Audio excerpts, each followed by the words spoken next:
Sweep. The Royals and Twins are set for the second half of their doubleheader.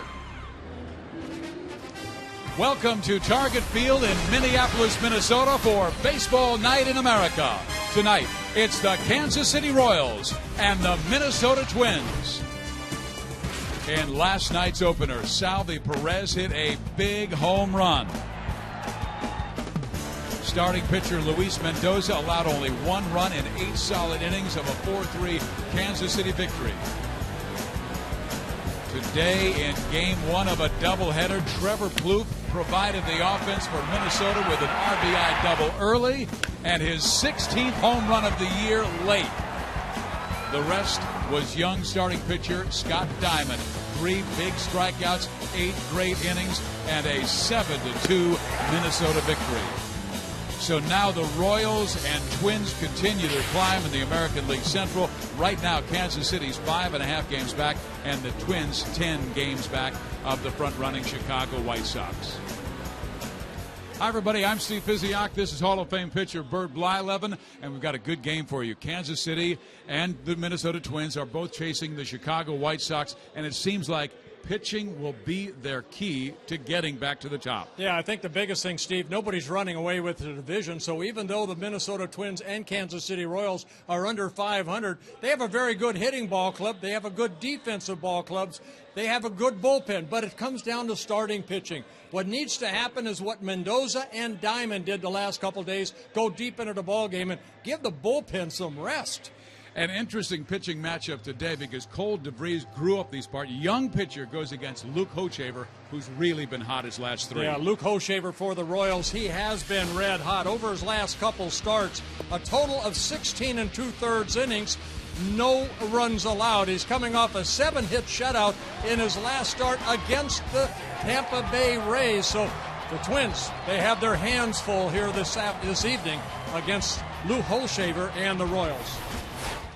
Kansas City has one of the youngest teams in baseball, but their offense picking up, scoring 35 runs in their last 6 games. The Minnesota Twins, it's all about the M&M boys, Morneau and Mauer. Baseball Night in America comes your way next.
Thinking sweep. The Royals and Twins are set for the second half of their doubleheader.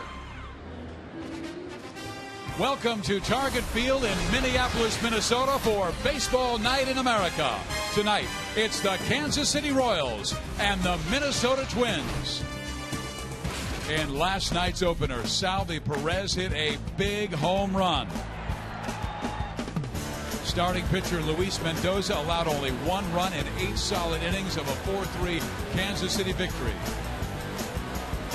Today in Game 1 of a doubleheader, Trevor Plouffe provided the offense for Minnesota with an RBI double early and his 16th home run of the year late. The rest was young starting pitcher Scott Diamond. 3 big strikeouts, 8 great innings, and a 7-2 Minnesota victory. So now the Royals and Twins continue their climb in the American League Central. Right now, Kansas City's 5.5 games back, and the Twins 10 games back of the front-running Chicago White Sox. Hi, everybody. I'm Steve Physiak. This is Hall of Fame pitcher Bert Blyleven, and we've got a good game for you. Kansas City and the Minnesota Twins are both chasing the Chicago White Sox, and it seems like pitching will be their key to getting back to the top. Yeah, I think the biggest thing, Steve, nobody's running away with the division. So even though the Minnesota Twins and Kansas City Royals are under 500, they have a very good hitting ball club. They have a good defensive ball clubs.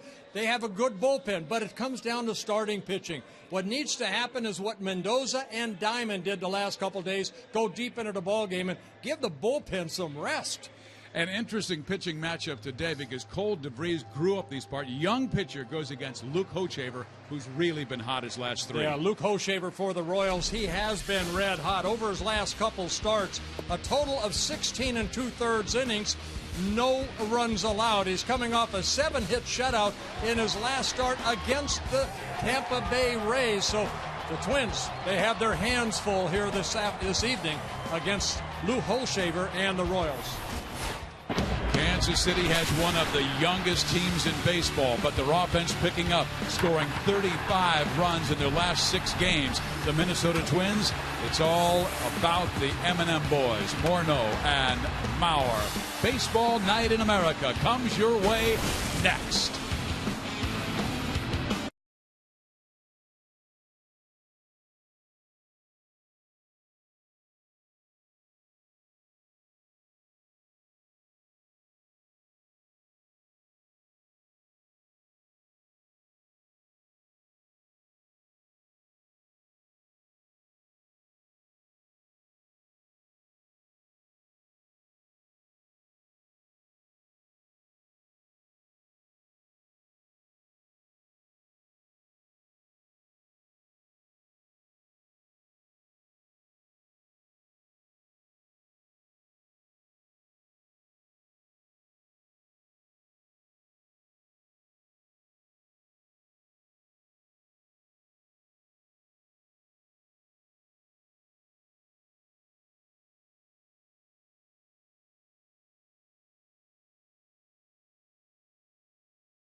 warm evening in the Twin Cities. Game 3 between the Royals and Minnesota Twins. Temperature is 89 degrees. The opening pitch is brought to you by Budweiser. Great times are waiting. Grab some buds. Here is our Taco Bell Kansas City Royals lineup. They will lead things off with Alex Gordon, who's hitting .373 his last 18 games. Then Ned Yost will go with Yuniesky Betancourt, followed by Moustakas, Butler, and Francoeur. Eric Hosmer hit the ball well in Game 1 of the doubleheader. Salvi Perez back in the starting lineup with Dyson in center field, and Escobar, who's really been hot, leading all American League shortstops in batting at .317. And that lineup facing Cole DeVries, just making his 4th major league start, the Minnesota native. First of all, it's the first time that he's throwing to catcher Joe Mauer. So it's kind of cool for DeVries. Handle outside distractions, meaning he grew up right here in Eden Prairie, maybe 20 minutes from this ballpark. The first time up, this is just making a start here as a 26th player here this evening. You know, just making the start. He had so many distractions last time with family and friends, and now he can relax a little bit. He said it himself, I would just want to worry about getting guys out. They want tickets, get it themselves. And he throws a strike to Alex Gordon and then throws a good breaking ball for strike 2. Yeah, DeVries, 27 years old, a non-drafted free agent by the Twins out of the University of Minnesota in 2006. So making just his 4th major league start. A lot of nerves in this young man, but very, very excited to be back at the major league level.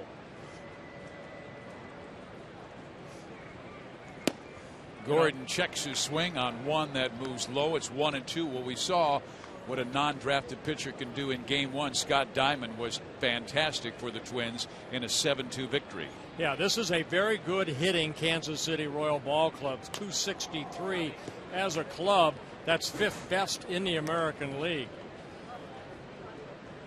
And yet Ned Yost wants more clutch production because his team only 13th in the American League in runs scored at 4 per game, and they're also second to last in home runs. The team that's in last, Minnesota.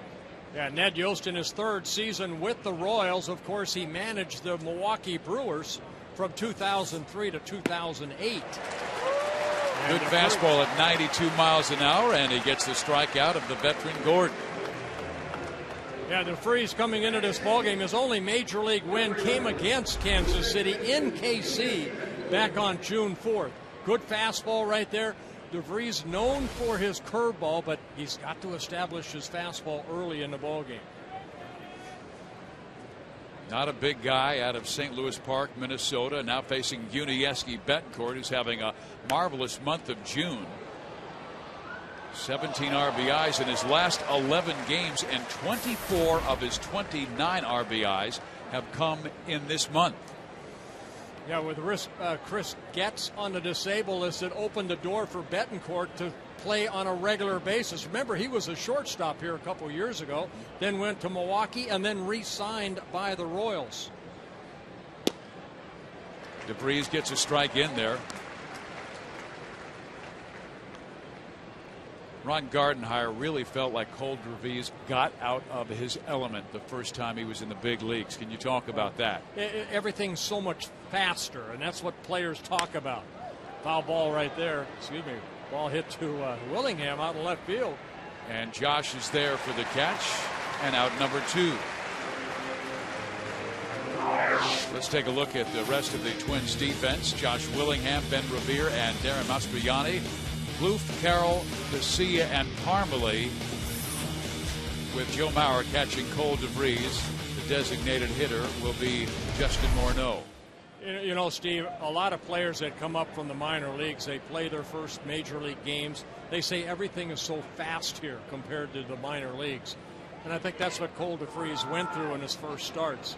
You know, he expects so much out of himself, and then when it doesn't pan out, of course he gets sent back down, and now you have that taste of the big leagues, and he wants to come back and stay this time. Here is Mike Moustakas looking for his first base hit of this series. Moustakas 0 for 9 in the first 2 games. Against DeVries, he's 3 for 3. Yeah, Moustakas a good hitter. Last year hit .263. in 89 ball games, really getting a chance to play every day now at third base and having a very good year. Good heart-breaking ball by DeVries. Now the count is 1-2. You see Moustakas' numbers last year, and that was in 89 games. He had a very poor start in his rookie campaign and got hot in the middle of August and took off. DeVries with a marvelous first inning, a pair of strikeouts, one of Gordon, one of Moustakas. We head to the bottom of the first.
Watch his offense go to work.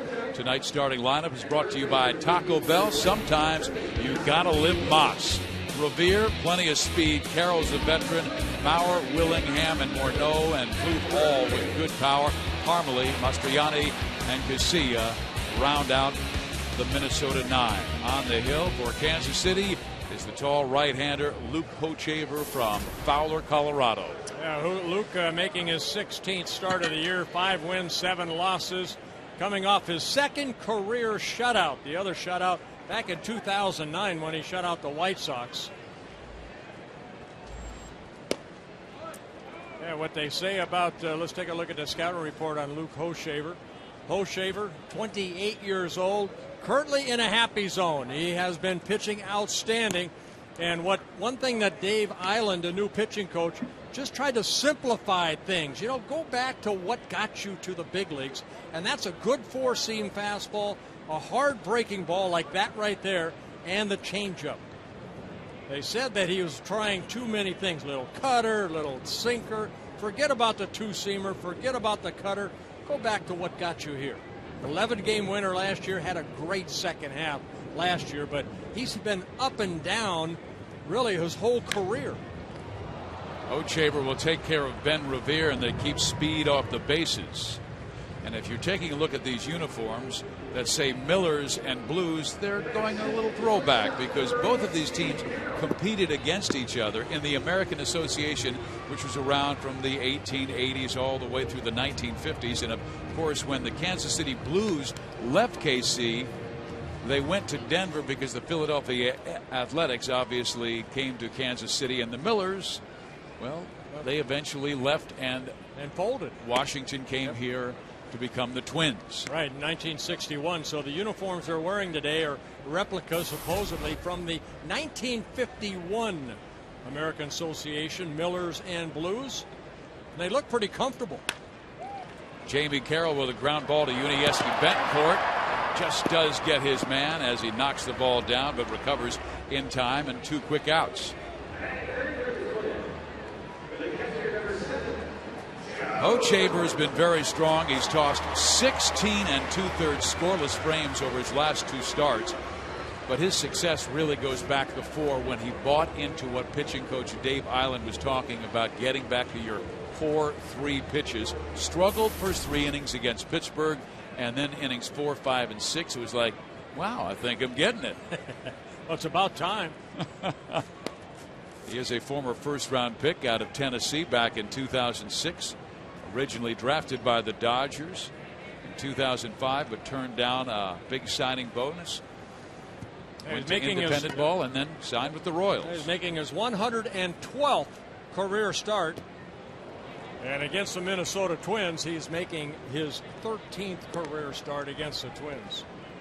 He is facing a guy who has been a Royal killer in the past, in Joe Mauer, with a career average almost 350 against Kansas City.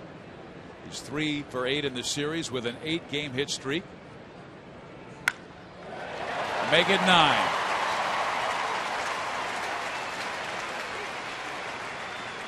Well, for Joe Mauer, that's his 10th hit in 21 at-bats against Hochevar.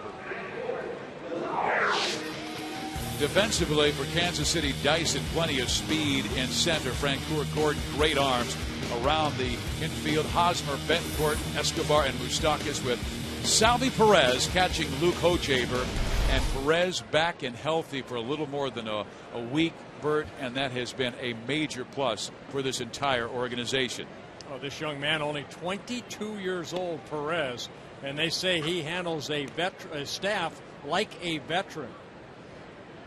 Outstanding arm. He already has a couple home runs in his first 5 games played for the Royals since coming off the DL. Hochevar facing Josh Willingham. Plenty of power here. 15 home runs and 50 RBIs. That curveball missing right there. Hochevar, even though he's eliminated that 2-seamer, you still have to work down in the strike zone with that 4-seam fastball. It will run a little bit if you keep that ball down. He left the pitch up to Joe Mauer that he hit right back up the middle, a high fastball. Willingham on that pitch and fouls it back to the screen. When Luke threw that shutout, I talked to him the next day and I said, what was it like working with Salvi? And his face lit up. And he said, Steve, he gave me total confidence in every pitch. Every time he put his finger down, I said, yeah, that's exactly what I wanted to throw. Well, you guys had a great catcher here in Kansas City, and Jason Kendall for so many years that was great at handling staffs. And they're hoping that Perez can be the next Jason Kendall.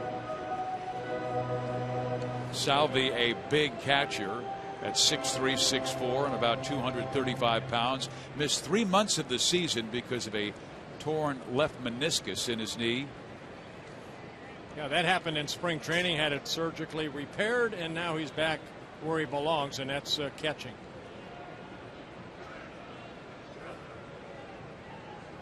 Willingham belts it deep.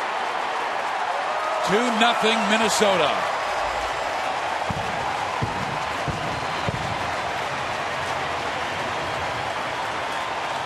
Well, the Twins came into this ball game last in the American League in home runs. But Willingham hits his 16th home run of the year, and he has been a blessing for the Twins when they signed him over the winter as a free agent to a 3-year contract. A high breaking ball, and Willingham, with that bit of uppercut swing, hits it into the lower deck here at Target Field, and the Twins take an early 2-0 lead. Here is Justin Morneau, one of the great power hitters in Twins history. 195 big flies, and for Willingham, he continues to have success. 16 home runs. That ties him with Plouffe for the team lead. And there's a line drive in the gap, left center field. Gordon gets to it quickly. Morneau puts the brakes on, respecting Gordon's arm. He's one of the best in the game. Yeah, Alex Gordon winning a Gold Glove last year out in left field. He did a good job of cutting that ball off. Justin rounded the bag thinking double, but then he saw Gordon get that ball back in quickly. So 3 straight hits come with 2 outs here in the bottom of the first inning for the Twins. And Bert, right now it doesn't look like selection of pitch is incorrect. It's just location of pitch. Yeah. Yeah, he has a major league fastball. He'll throw that fastball in the low 90s, but again, it's location. Keep the ball down in the strike zone. Even that pitch right there, about thigh high. Pitchers are always pumped up in the first couple innings. That's why you have to get to good starting pitchers early before they settle in. Here is Trevor Plouffe. And he hits this one well, but foul. Plouffe has been on fire in this month of June. 18 extra base hits in June. 11 home runs. 9 of those came in the first 2 weeks of June, and he's had 2 since. Well, Perez out to talk to Hochevar right now. Basically what he's saying, listen, son, you're not fooling anybody. Get the ball down, change speeds, maybe throw a couple off-speed pitches here. If you throw the curveball, keep it down. I will block it. I'll keep it in front of me.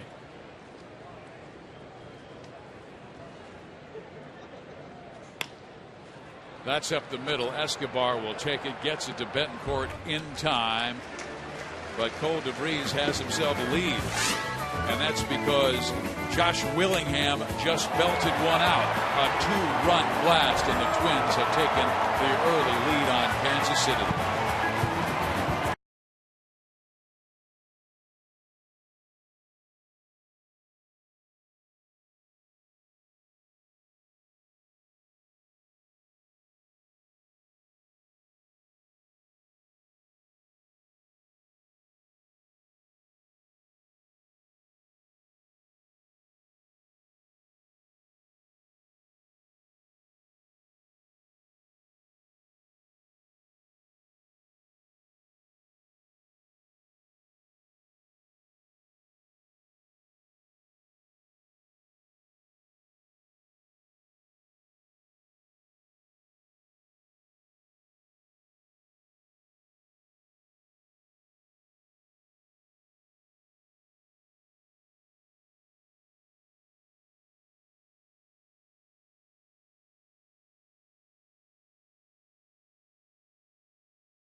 Are sponsored by Taco Bell. Sometimes you gotta live Moss.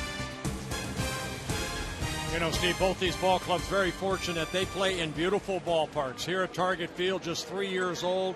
This place is packed almost nightly, and in Kansas City, that place opened up, 1973? Still looks brand new.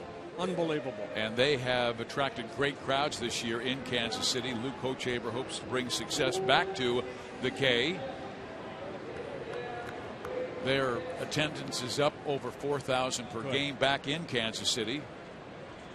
And here is Billy Butler. He has been their Mr. Clutch this year, hitting .293 with 15 home runs and 47 RBIs, and it seems like most of them come at such key times in the game.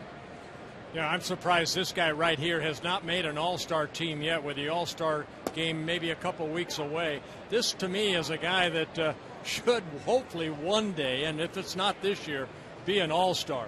Look what he's been able to put up over the last 3 years. We're showing you the home runs, but also a lot of doubles. He's just a big, strong kid that has really, as a youngster at 26 years old, this is already his 6th season with the Royals. He has accepted the DH role which a lot of guys, have a tough time with. 3 straight years of 40 or more doubles, 15 or more home runs. He and Robinson Cano of the Yankees have done that. You can see the shadows creeping across. Pitcher's mound still in sunlight. Butler slams one high and deep, and wow, that's a gone. That's a blast. So just like that, the Kansas City Royals showing off some of their power. Butler hitting his 16th home run. So he said, here, Willingham, take this. I just tied you in home runs. Driving in himself, which is his 48th RBI of the year. And it's a 2-1 ball game. For DeVries, that's his 5th home run allowed in his 4th major league start. That fastball left middle in. Oh, what a swing by Billy Butler. Here is Jeff Francoeur looking for his first hit of the series, 0 for 7.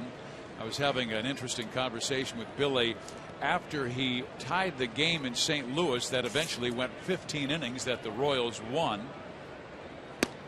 And he belted that one 423. But the one that tied the game in St. Louis went 436. And I said, Billy, your balance was just sensational. And it was a nice, easy swing.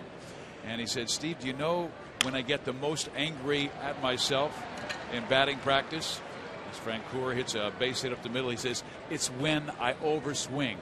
He goes, every time I swing too hard, I hit a ground ball right at somebody.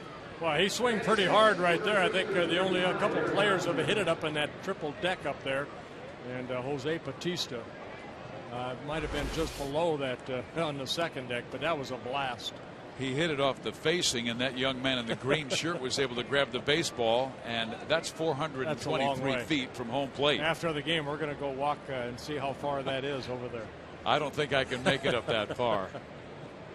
They have elevators here, don't worry. Francoeur at first base. Royals trying to come back with Eric Hosmer at the plate. He's upped his average to 225 with a 2-for-4 game, but all 4 of his plate appearances in game 1, he hit the ball right on the screws. That's the game of baseball. You can hit the ball hard, but right at somebody and take an offer. Long smash by Hosmer, left center. Willingham gets to the deepest part of that power alley right in front of the 377 sign, and yet another good at bat by Hosmer goes for naught. What we have seen here at Target Field, and we'll take a look at the swing of Hosmer right here, right around that 377 mark where Eric hit this ball. It takes a lot to hit it out right there. Now, if you pull the ball like Willingham and Butler did, no problem. But right now, this is a pitcher's ballpark at the 377 mark, all the way over to the 365 mark out in right center. Here is Salvi Perez. He hit a home run his first time up Friday's game, and he went opposite field into the seats. In the wind, there was a slight breeze coming in, and he got a lot of it. Yeah, Perez just started, in his 6th game this season, already 7 for 20. That's down the line. Make it Could 8 be for extra 21. bases. Frenchie on his way to third base and will make it successfully as Perez has himself a double. Now the tying run is 90 feet away with just 1 out. And DeVries, who was fantastic in the first inning, Bert, is not fooling anybody in the second. No, he's leaving some pitches up. He left that pitch middle in to Butler that he hit for the home run. Francoeur, fastball, he took back up the middle. And right there, Perez pulling the ball between Trevor Plouffe and the line for a double. So a home run, a single, a double. The Royals could hit for the cycle with a triple by this man because he's known for his triples. He has outstanding speed. Gerard Dyson.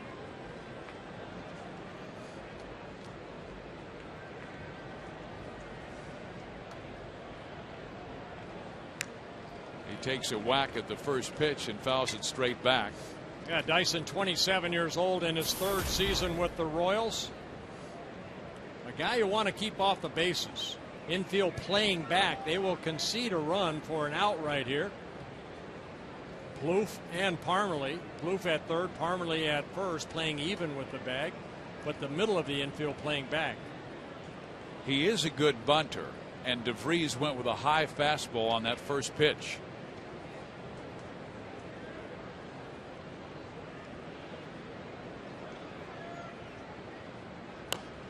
Chops it towards first, but foul.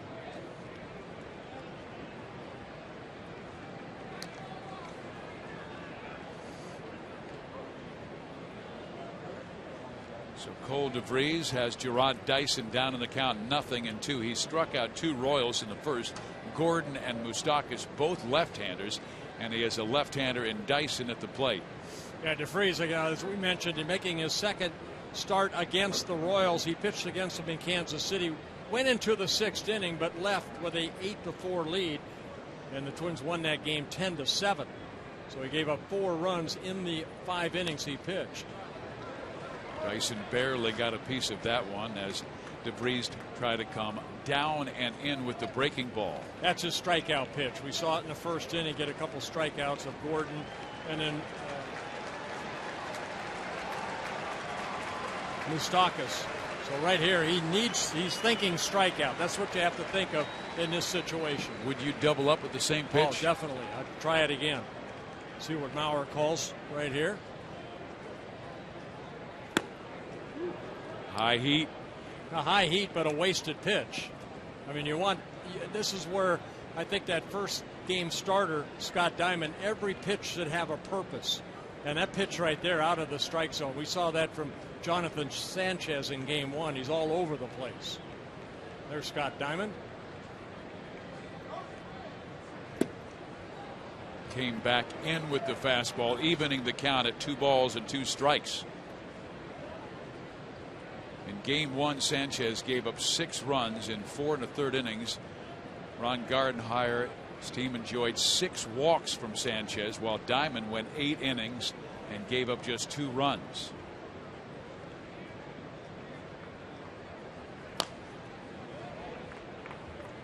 Last 2 pitches well located with good purpose. That fastball in and now the breaking ball.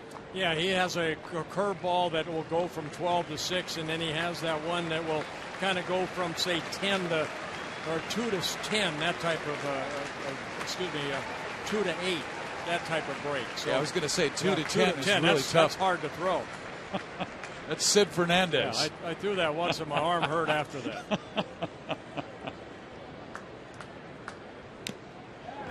Well, it's quite a battle between Dyson and DeVries. The 8th pitch is coming up after DeVries got ahead of him 0-2. Waiting on deck, red hot Alcides Escobar.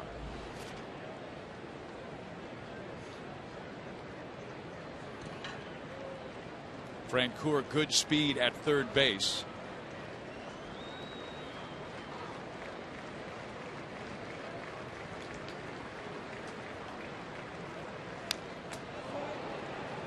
DeVries will have to throw him 9 pitches.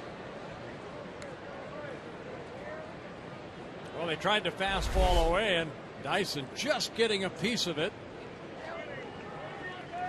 to keep this bat going.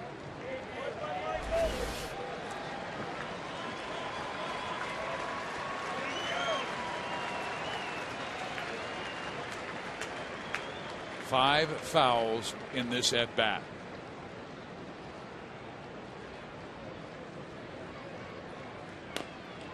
Make it 6. This is something that Dyson was doing early this year for Kansas City, seeing a lot of pitches, and the hitters behind him were seeing a lot of pitches. Then all of a sudden the pitchers made some adjustments. They were aggressive early with Dyson, getting him down in the count 0-1, 0-2, and then he had to become more of a defensive hitter. This is the 10th pitch coming up, Bert. More pitches a pitcher has to throw to one hitter, the better off that hitter is. That changeup missing down and away. It's a great at bat right here by the young man. DeVries overall has thrown 34 pitches, 10 to Dyson. The 11th is coming.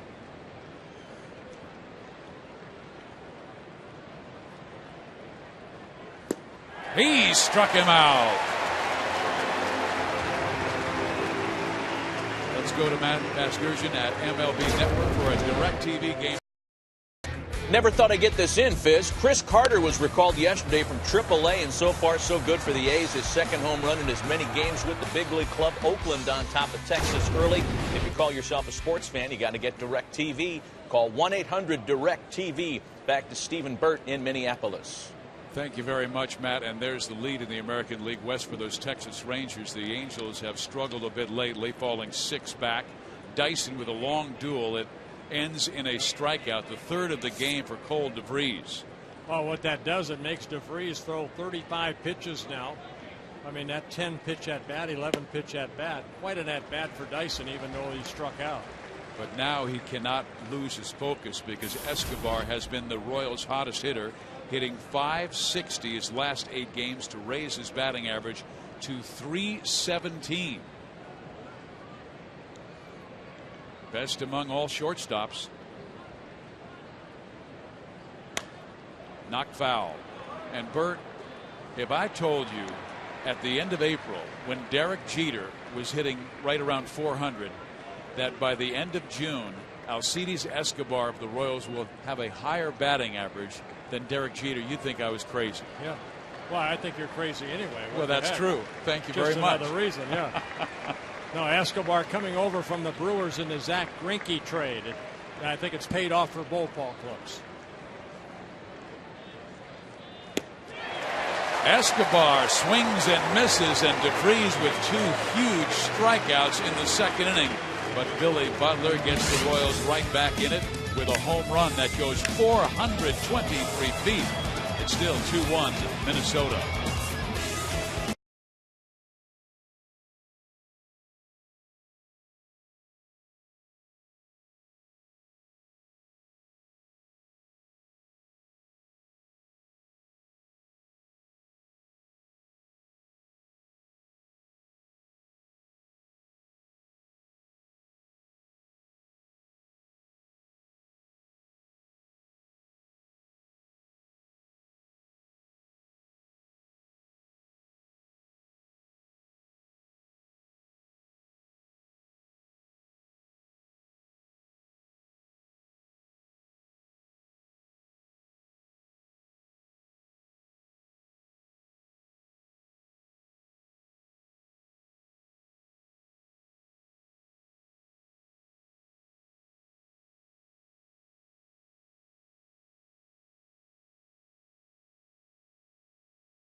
Light line.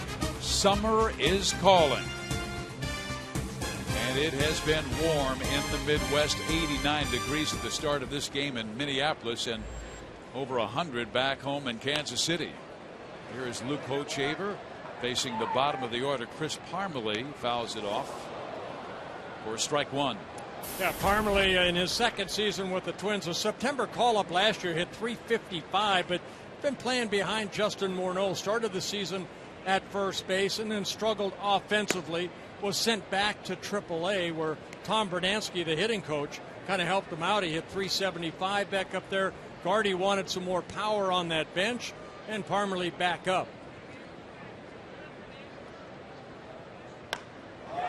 Hochevar made a bad pitch on an 0-2 count, and it is knocked out by Chris Parmalee. Oh, there's some of that power I was just talking about. Second home run for the Twins. The first for Chris Parmalee this year. Last year in his September call-up, he hit 4 home runs.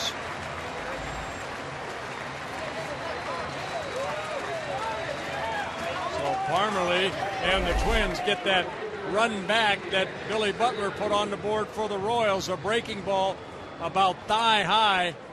And Parmalee put a good swing on this and hit it deep into that right field bleacher area. And that was on 0-2, and you could see where Salvi Perez wanted the ball down, almost bouncing in the dirt, but Hochevar got it up.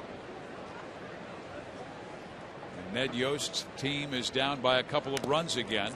That ball fouled off Perez. Minnesota's been very good when they score first. They're 20-8 scoring first, and they scored 2 off Hochevar in the first and 1 so far in the second.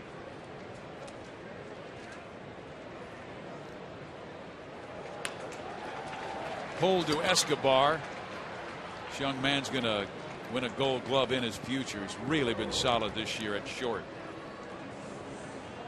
Time now for today's Ford Go Further keys to the game. Well, you know, when you look at the Royals and the Twins, Royals, you know, you have to take advantage like they had in the second inning. With a couple of runners on, you have to take advantage, get a hit. You know, even though Dyson had a good at-bat, you have to drive in a run right there. And for the Twins, they want DeVries hopefully to do what Diamond able to do, go deep into the ball game. Center field and deep. Dyson makes the catch up against the wall. Both teams really smacking the ball well, and both of them came in offensively challenged into this game. Yeah, the pitchers are not fooling anybody right now, but when you leave the ball up, bad things are going to happen. High fastball to Mauer, then the home run by Willingham. And then right there, you see the ahead in the count, the breaking ball, and Parmalee hitting the home run. And one thing about Hochevar, when he is good, he is good. In 7 starts, 5-0. Look at the earned run average. And when he is bad, he is bad. An ERA over 8. And to add to that note, any time in his career he has thrown over 110 pitches, he has not performed that well in the next start. He has not won a game in the next start, going 0-7. Here is a ground ball struck to Betancourt. The lob is in time. The inning is over, but Parmalee on 0-2 takes Hochevar out. 3-1 Minnesota.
Fox Baseball Night in America is presented by Budweiser. Here in Minneapolis, Minnesota, the Twins leading Kansas City 3-1. And one of the young stars for Kansas City's future is Salvi Perez, back and empowering Luke Hochevar. I love when I see that right there. You know, between innings, it's up to the catcher. I wanted that catcher to sit next to me every start because I wanted to be told right then what he sees. Also wanted my pitching coach nearby. I wanted to know if he sees me dropping my arm or something. Tell me now, don't tell me later. Alex Gordon goes to left field. Willingham will run it down for the first out of the third inning. An example of that, Bert, was Luis Mendoza yesterday. Salvi Perez was very instrumental in the success of Mendoza. As Ned Yost said, Mendoza, opponents were hitting .452 the third time through the order, and Salvi changed up and worked him through that third time. And for the first time this year, Mendoza went 8 innings and allowed just 1 run. Well, you saw him pat him on the back like, okay, let's get our game plan together and let's have, a better innings from here on out. You can't do anything about what happened. And Hochevar, for him, I mean, that's 2 home runs he's allowed. He had only allowed 6 home runs coming into this ball game in his first 15 starts. Elevation. Bad for pitching. Yuniesky Bencourt is the batter. I know all about that. How many home runs did you give Only up that one season? 430. I gave up 50 in 1 year. Thank you for asking. I didn't even get the question out of my mouth. But as you reminded me, the 1 year you gave up, what 50. Was it, 50? How many of them with nobody on? A lot of them, but I won 17 ball games that year and led the league in innings pitched. So I had Puckett, Herbeck, Gaetti, Bernansky. They were going to make up for the home runs I gave up. And Bert was part of that '87 World Championship team here in Minnesota. I didn't walk too many, but I called it my lone pitch. I loaned it out to the hitter. They just didn't realize they'd hit it that far. Fly ball to right. Taken care of by Mastroianni. Let's go to Matt Vasgersian at Major League Baseball Network for a DirecTV game break. Hey, Steve, the Rangers have won 12 of 14, scoring almost 7 runs a game over that span. Here's a part of the reason why Adrian Beltre's 14th of the year has the A's and Rangers all tied up early. If you call yourself a sports fan, you got to get DirecTV. Call 1-800-DirecTV. Back to Stephen Burt in Minneapolis. Thank you, Matt. 3-1. Twins lead. Mike Moustakas is the batter. That Ranger ball club, a very good ball club. They have 49 wins already on the year. That's the most of any team in baseball. The Angels were playing really good. They were trying to catch them, but now they lost. The Rangers won. All of a sudden, the Angels are 5.5 back again. But because of the 2 wild cards this year, I think somebody from the West, somebody from the East will win those wild cards. But the division winners, I think, importantly, will be given more support this year. We'll have a greater advantage with the 2 wild cards meeting and probably sending their aces, and obviously then having to go on the road with their number 2 starter. Yeah, it'll be interesting to see how it all works out and pans out. There's going to be some clubs in late September that are going to be fighting for that final spot. And that's all Bud Selig wanted, the commissioner of baseball, bring some more excitement into the game later on, because, you have some divisions. Yankees may run away with their division. The Rangers may run away. But, hey, you know what? There's nothing wrong with winning 94 ball games and ending up in second place. You still have a chance to get into division play, and then you don't know what might happen there. Exactly. Joe Mauer, one of the great catchers in the game, working with the young DeVries, and here's a ground ball struck by Mike Moustakas. Yeah, the first ground ball out. How about that? First ground out. DeVries getting it down. Twins lead by a pair.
Luke Hochevar and Kansas City.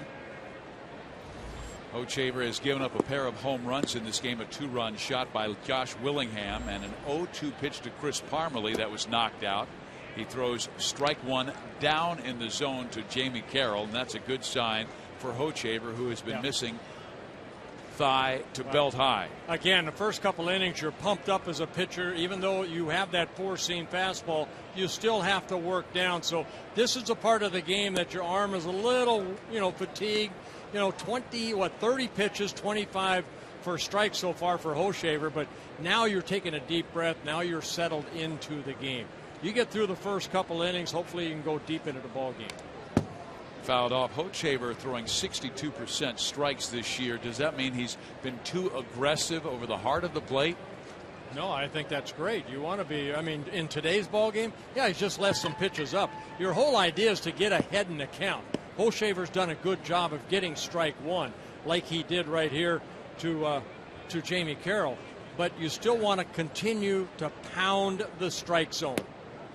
And it looks like maybe the talk of Perez and Hochevar between innings, every pitch so far this inning has been down in the strike zone. And that's where you want your catcher to help you out. Say, hey, everything's up. I'm going to give you a good low target, hit the target. Another good pitch right there. And Hochevar is able to get the first out. Perhaps he has been able to articulate that better. But I wanted to ask you about his 3 core pitches he's gone to: 4-seam, curveball, and changeup. Well, I think what Dave Island wants him to do is go to that 4-seam fastball like that. He was throwing that 2-seamer. He was moving the ball around. He was trying a little cutter. Just go to the fastball, go to the curveball, however he holds it, and then the changeup.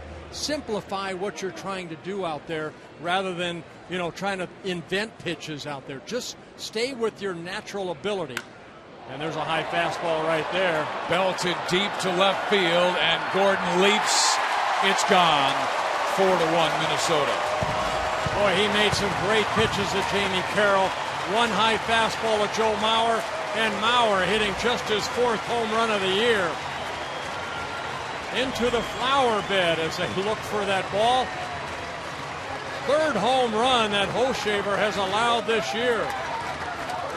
These two teams were last and second to last in home runs, and they've already hit 4 home runs in the game's first 3 innings. Well, for Joe Mauer, this is only his 3rd home run hit here at Target Field. And his first home run was hit almost the exact same spot, and then he hit a home run over the limestone out in right field. Now he took another one to left field. That's not good when you remember every home run that Joe Mauer hits in 3 years here at Target Field. But Mauer's home run puts the Millers up 4-1. Millers over the Blues. He continues his great success against Kansas City, hitting over .350 now in his career. And Hochevar, against Hochevar alone, Joe Mauer is now 11 for 22 with his first home run against Hochevar. Willingham blasted one out to left his first time up.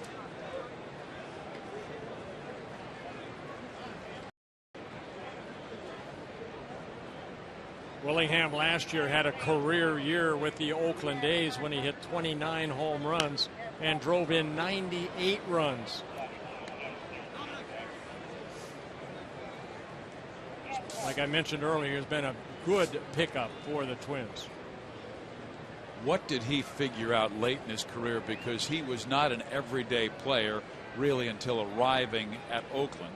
Got a chance to play. Got a chance to play. Gordon should take care of this one.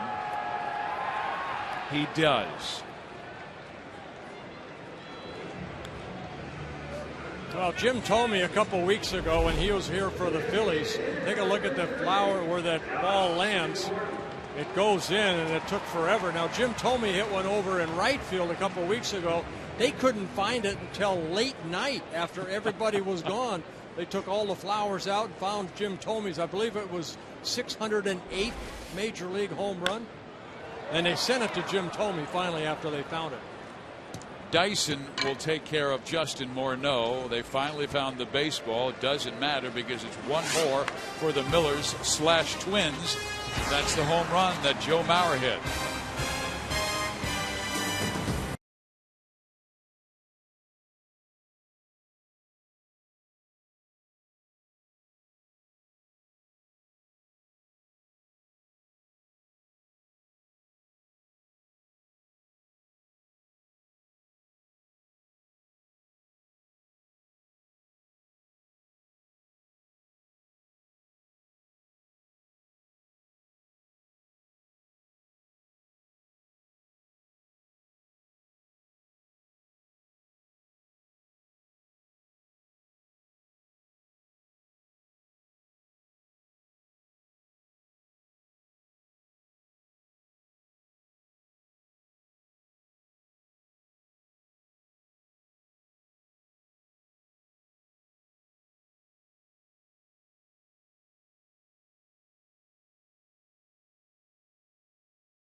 Sponsored by Ford.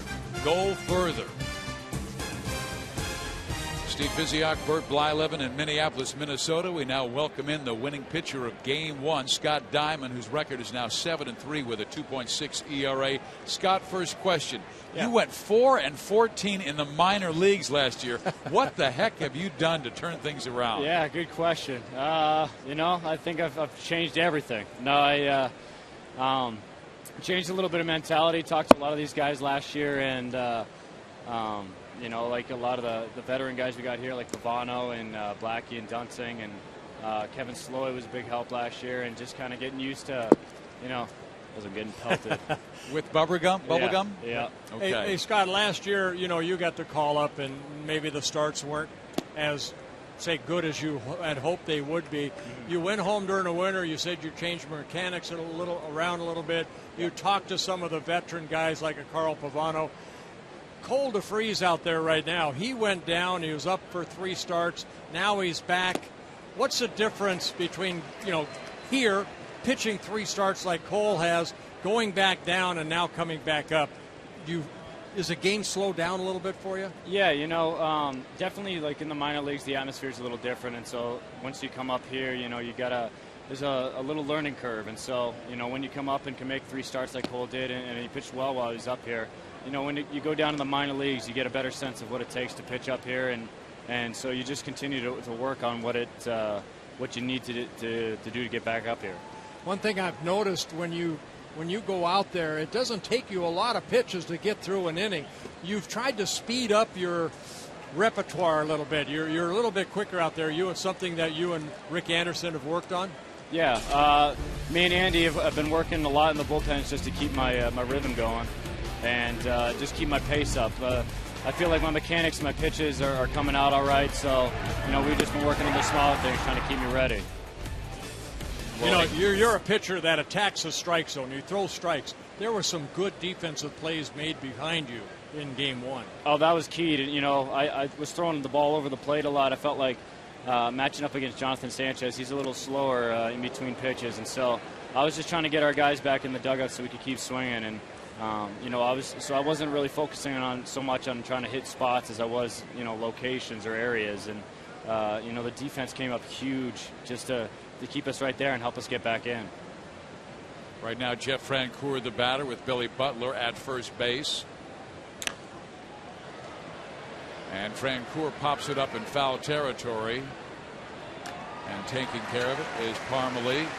Scott, I've got to ask you this question. You have something in common with Cole DeVries. Neither one of you were drafted. Do you kind of have a chip on your shoulder that you've got to work hard every single day of the week to stay in the big leagues? I wouldn't call it a chip on my shoulder. It's like you said, it's taken a lot of work to get here, and so I've remained, really positive, and I have a great support base, from my girlfriend to my family to, a lot of great people I've met along the way, and so they've just kept me, focused on what I wanted to do, and so now that I'm here, I'm just trying to enjoy it and have fun and make the most out of it.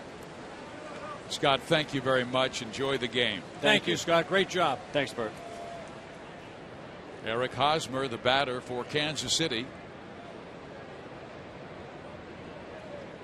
Flied out to deep left center field. That's where, as a pitcher, you want, if you're going to hit the ball, if their hitter's going to hit the ball a long way, hit it out to, center field. 4-11 to the gate out in that bullpen and kind of left center a little bit. 4-03 a little bit to the right side toward, and, that's where you want the hitter to hit the ball. Hosmer, he crushed that ball, but right to the warning track about 400 feet away. He hits that one high to the right side. Not enough room for the right fielder Mastroianni. But this is a guy who has had to stick with it because he has had so many lineouts this year, so many well-struck balls, and then all of a sudden got a little frustrated, and Bert started expanding his strike zone. Yeah, the sophomore jinx, more or less. He had a great year last year. He had 293 in 128 ball games, 19 home runs, drove in 78. Pitchers find out a little bit about him. All of a sudden, now the average is down. Now, how do you come out of that? It's the adjustment you have to make. Another line drive. This one a softer variety, but taken care of by the shortstop Jamie Carroll, and Butler back to first base.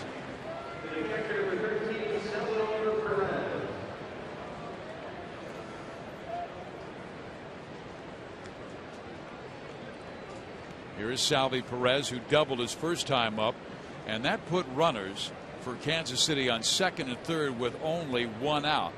But DeVries bore down and struck out Dyson and Escobar to get out of any further trouble. I just look at Perez. I think of Sandy Alomar Jr. when he first came up with the San Diego Padres and then had all those great years at the major league level. I mean, this kid is almost built like Sandy Alomar Jr. If he can have the career that he had, that's great for the Royal organization. That's why they signed him to a long-term deal. Carroll with a nice play. No damage as DeVries has thrown 4 innings and allowed 1 run.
show on TBS. Then on July 9th, don't miss the Home Run Derby on ESPN.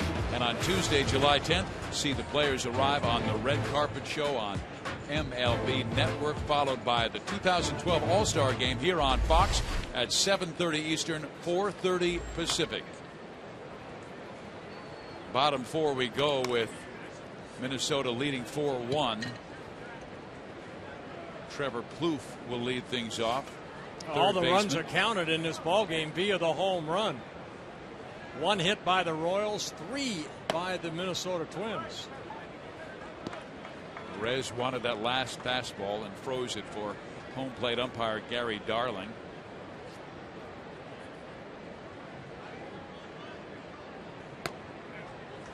A little bit high, 2-1.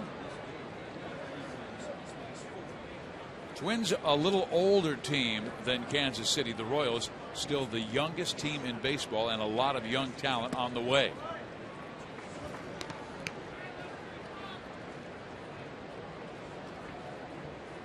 Salvi Perez, only 22 years of age.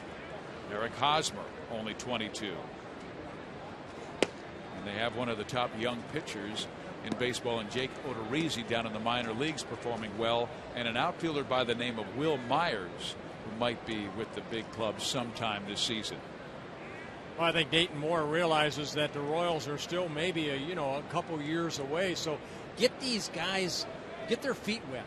Let them go through the ups and downs of what Major League's all about. You have some veterans on this ball club. Blue fouls it off. Like Gordon, he's gone through the ups and downs, and now he's enjoying a high right now. Frank Coor out in right field, a veteran that has kind of gone through the ups and downs. And you need these type of players to help the young kids go through the frustrating parts of playing 162 ball games and not always having your best stuff. Plouffe works the walk as we take a look at Kansas City's youth, and it is very young. You've got a 22-year-old catcher. You have a 22-year-old first baseman. Your shortstop's 25. Moustakas is the third baseman at 23, and then outfield 28, 26, and 28. And Kane is a question mark as he's on the disabled list. The 21-year-old Will Myers has been playing center field, and that could be his position of the future. We don't know. One thing you know, Bert, because you played in Kansas City as a visitor, they've got a big center field, and they've always had great defensive center fielders like Willie Wilson. Willie Wilson, yep. That guy could cover some ground. And, same thing here said in Minnesota. They have Denard Span, Ben Revere playing in this ball game. He can also cover some ground, but Denard Span, Ben Revere, and then Mastroianni out there, if it's not Willingham, these guys can cover a lot of ground here at Target Field also. Chris Parmelee, we saw his power in the second inning when he belted an 0-2 breaking ball out. 3 home runs by the Twins ties the record at Target Field. It has happened 7 times. Chris Parmelee, a youngster, only 24 years old, spent all the year at Double-A last year and then got a September call-up by the Twins. They throw behind, and almost catching Trevor Plouffe is Salvi Perez. His first game in the big leagues against Tampa Bay, picked off 2 runners.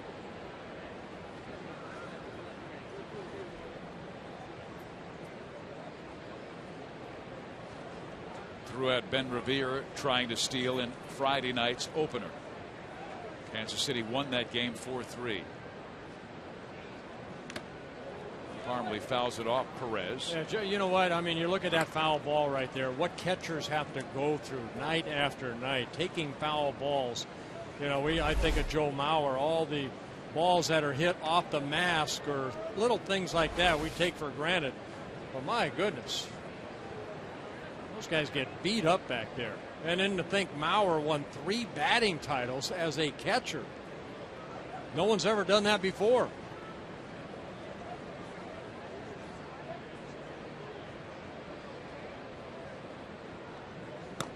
I was having a conversation with Angels manager Mike Scioscia. I said, if you could come back and play what player, and I didn't even finish the sentence, and he said, Joe Mauer. He loves Joe Mauer. He loves the way he calls the game, the way he sets himself, the way he helps the pitching staff out.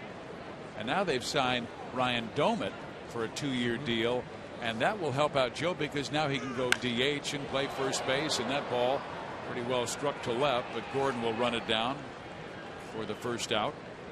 Yeah, the Twins or the Millers just announced a couple days ago that they signed Ryan Domit to a 2-year contract through 2014. And Ryan's a guy that can DH. You know, he's coming over from the Pittsburgh Pirate organization. He could do some DHing. He could play some first base. He even played some outfield in spring training. So pretty valuable. This guy brings a great attitude with him at the ballpark. He's one of these bulldogs. You know, he wants to be out there every play. And he was hurt a little bit earlier on a road trip, and they wanted to put him on a disabled list when they were in Seattle, and he said, no, I'm okay. I'll play through this. That's a bulldog to me. Gardy said that's one of the reasons they signed him, because he is a guy with great energy, arrives early in the clubhouse, terrific teammate. He didn't even talk about what he was hitting. You need guys like that are out there. They're the fighters on your ball club. And the Twins certainly know about winning. From 2001 through 2010, Minnesota won 55% of their games. The last 2 years they have slipped, and it's under 40%, but it's mainly because of the injuries to their pitching. Yeah, Terry Ryan, the general manager here, you know, he's trying to build a pitching staff, but it's been a challenge. And it's not as much the bullpen. The bullpen has done a great job, just like the Royals bullpen. It's just been the starting staff. Combined, the starting staff is 20-38 with an ERA of about 6. And only the Kansas City Royals bullpen has worked more innings than the Minnesota Twins bullpen. And here it is going to be July 1st. And, you know, they're going to get worn out. Moustakas, he leads all third basemen in double plays, but can't turn this one. He started it well, but Mastroianni runs too well, and Betancourt unable to get 2. That just shows you the hustle of Mastroianni right there, hustling down that line, because this ball was hit sharply to Moustakas, and he got the ball over to Betancourt very quickly, and then the relay throw just not in time. And you hustle no matter what happens. You hustle down that line. What you might have to do it 4 or 5 times a ball game. No reason not to hustle from home to first. Now speed at first base, and Alexi Casilla, who's been swinging a hot bat of late at the plate. He had his 4th 3-hit game of the season in the opener, and he's 8 for 18 against Hochevar. Well, keep an eye on Mastroianni at first base. Now, he has 3 stolen bases in 3 attempts at the major league level, but in the minor leagues he had over 200 stolen bases. Minnesota stole 5 bases in the opener, 1 short of the team record. Yeah, Alexi Casilla, he stole 2 of those 5. Runner goes, and the ball gets away from Salvi Perez. Mastroianni obviously safe at second base with the steal. And there's some of that speed right there. Mastroianni stealing his 4th base of the year, and for the Twins, they're 53rd, and they've been caught 18 times. That ball down and in, and Casilla from his rear telling Mastroianni go to third, but Mastroianni dove into second base, so he had no place to go. Bert, you know what I think is even bigger than a big inning is getting runs, like a 1 run in every single inning. And Salvi Perez is trying to get Hochevar through this because he's given up single runs or 1 or more in each of the first 3 innings. Fly ball here. Dyson will get 2, and they do have a shutout 4th. So Hochevar is still in it, trailing Minnesota 4-1.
City, all 5 runs have come by way of the big fly. 3 home runs by the Millers/Twins and 1 by the Royals/Blues. Cole DeVries.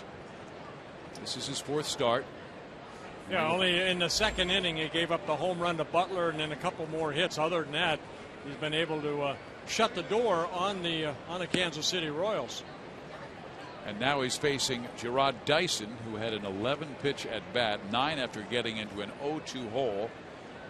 But he takes strike 1 here, and he's in the hole again.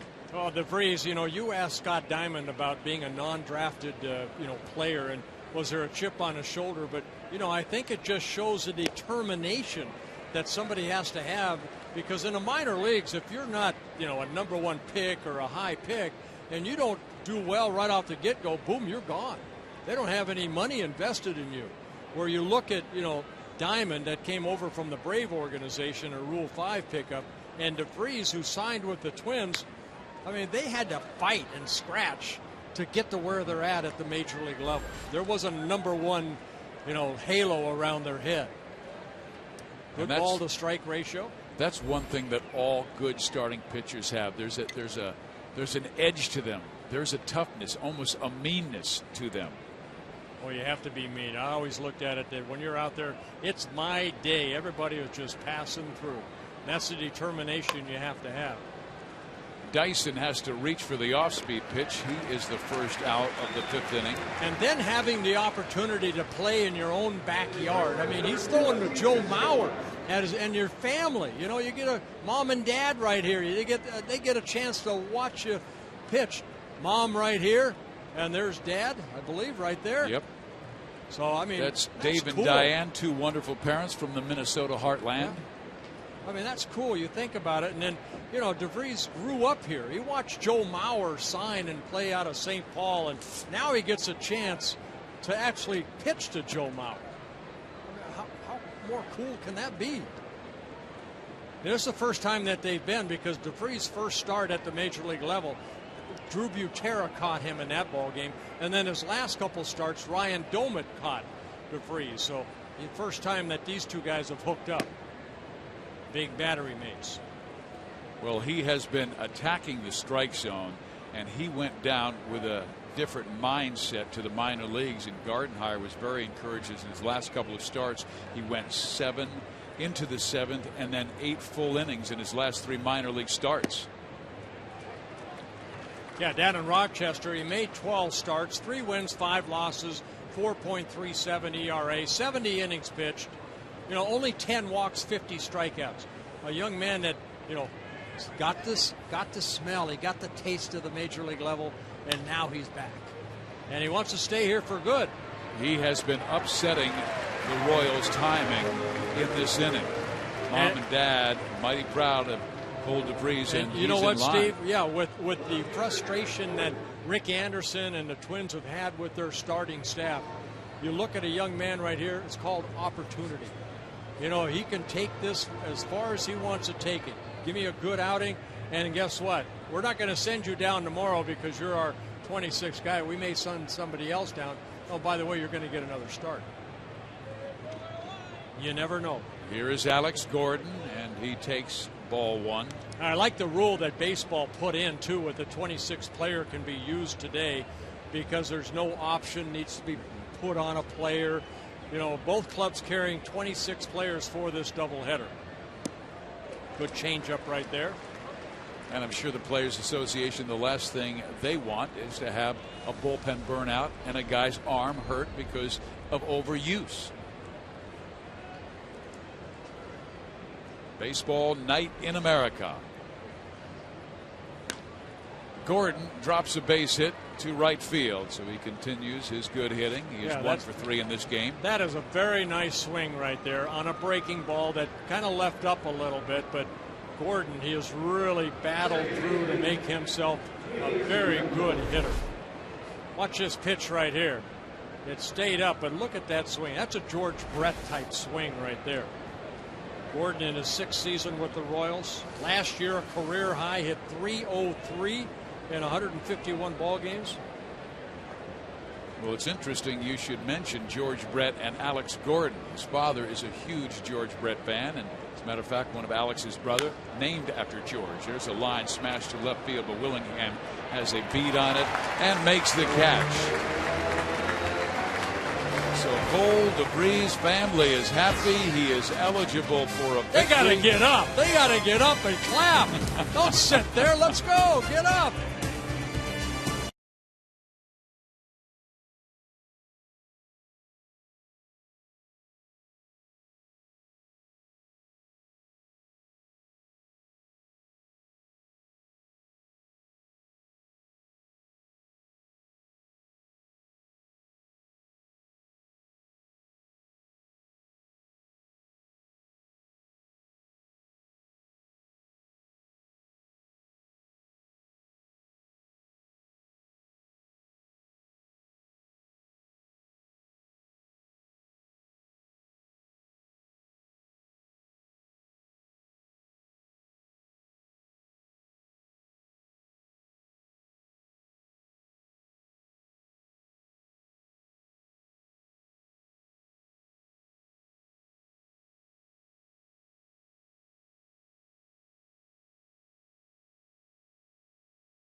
Game presented by Budweiser is sponsored by Chevrolet, proud to support youth baseball in cities and towns across the country.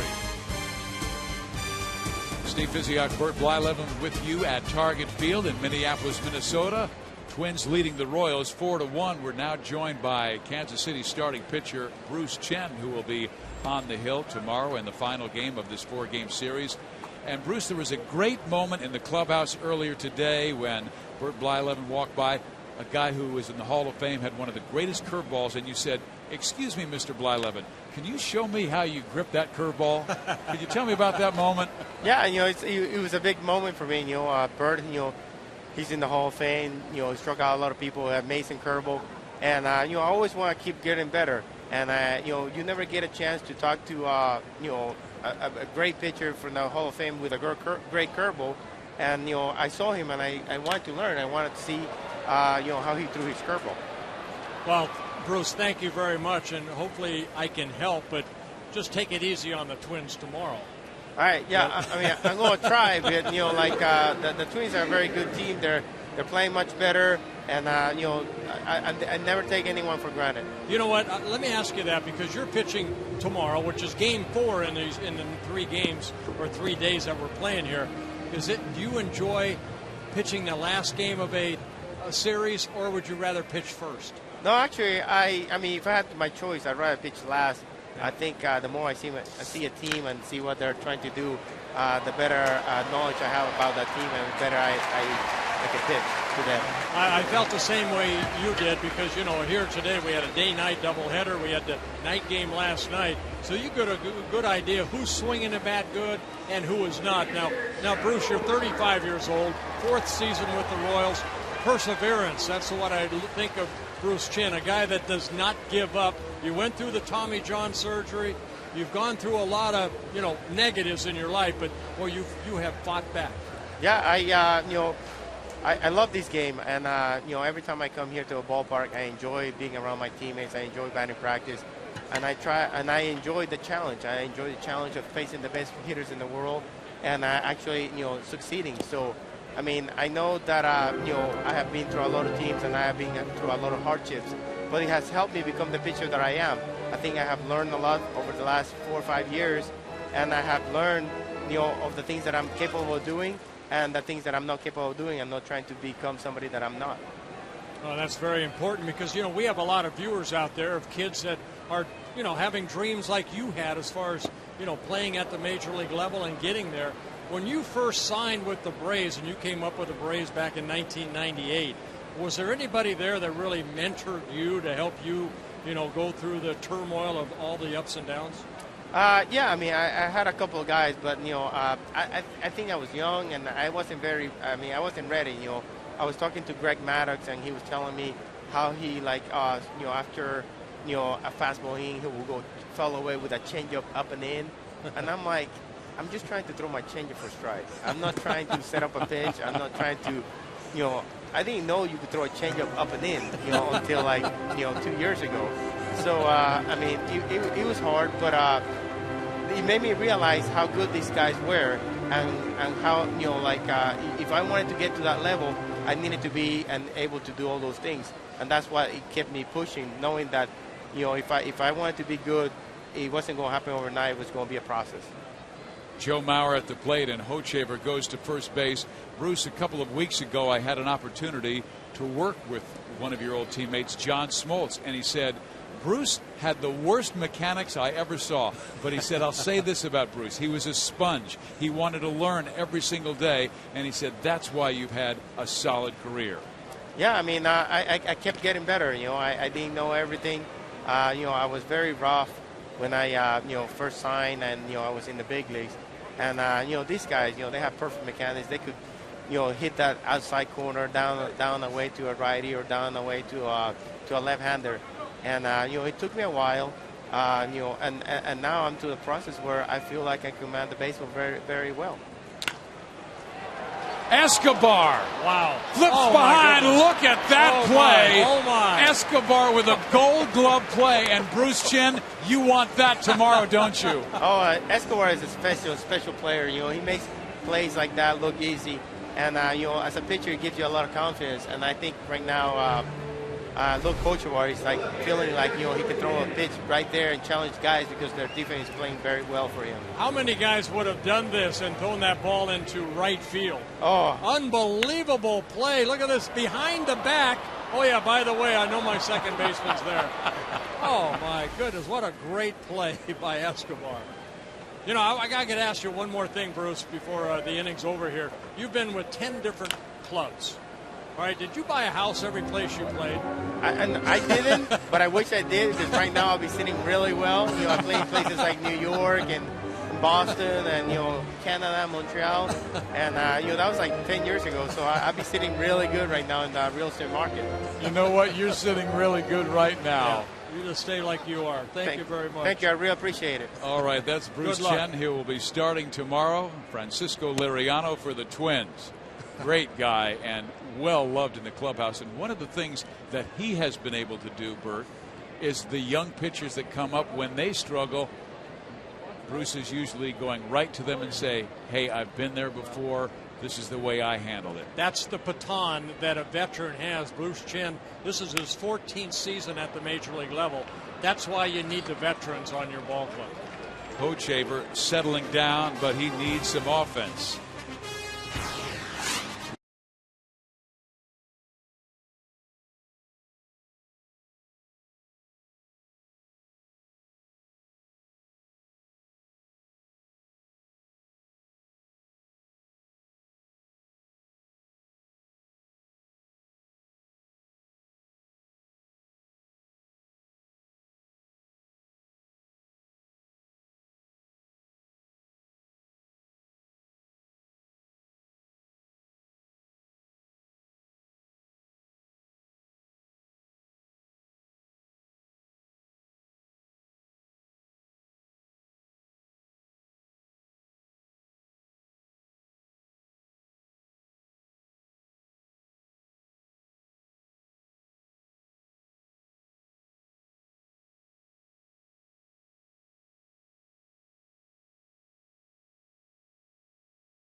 Riser is sponsored by DirecTV. If you call yourself a sports fan, you've got to get DirecTV. That hot dog's coming. Looks good, yes. Bert Blyleven Bring wants. two. Do you Let's want go sauerkraut on yours? Oh, please. No ketchup on dogs. That's for hamburgers. A little mustard. Come on. Mustard and relish. You always get hungry in a doubleheader. Both you and I did games 1 today. And here is Mike Moustakas to lead things off in the 6th. What else would you rather do than be at the ball Let's game? play 3. I know. Players may not like that, but it's okay for us. We get to watch and talk about it. We'll just expand the rosters to 40. Well, Cole DeFreeze really settling down. He did give up that run in the 2nd inning, the home run to Billy Butler, a base hit to Frank Coor, then a double by Perez. Then he struck out a couple batters, and he's really only given up 1 hit since the 2nd inning. And that the base hit last inning to Alex Gordon. 4 strikeouts for DeVries with a walk. Get back down in the strike zone. These are the little things you have to tell yourself on that mound. Same thing that Hochevar has to go through. When you miss up, get that ball back down. And Joe Mauer's going to do the best he can to try to get him down in the zone. This a slider. And that's down, but in front of the plate. So Moustakas working back in the count. He's really struggled in this series against Minnesota pitching. 0 for 11. 2 balls, 2 strikes. Kansas City needs to get the pressure going because they started this week very well offensively. 35 runs their last 6 games, but then quieted by Scott Diamond, and remaining silent was Cole DeVries.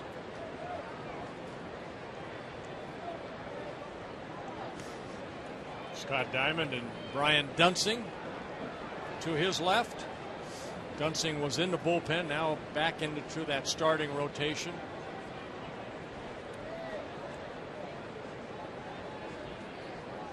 Both these ball clubs, the Royals and the Twins, they have tried 10 different starters.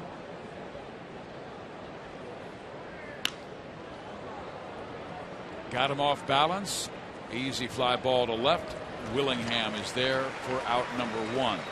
Fans, this July, don't miss the biggest event of the summer as baseball's greatest stars battle for home field advantage in the Fall Classic.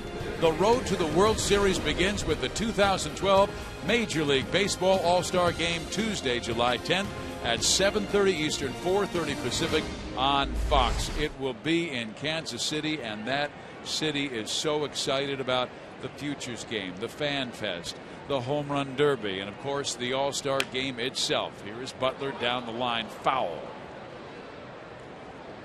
But the last time it was played was 1973.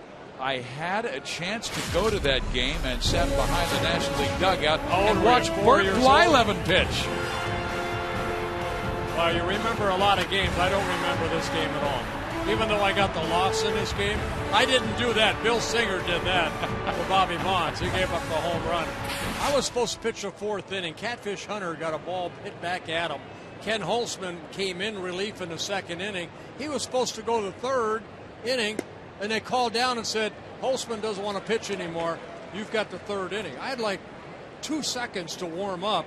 I went out there and I walked the first 2 batters. First of all, I was very nervous. Why are you letting a left-hander decide when you get to go to the game? Ken Holtzman didn't want to go. He didn't want to go one more inning. He was done after relieving Hunter.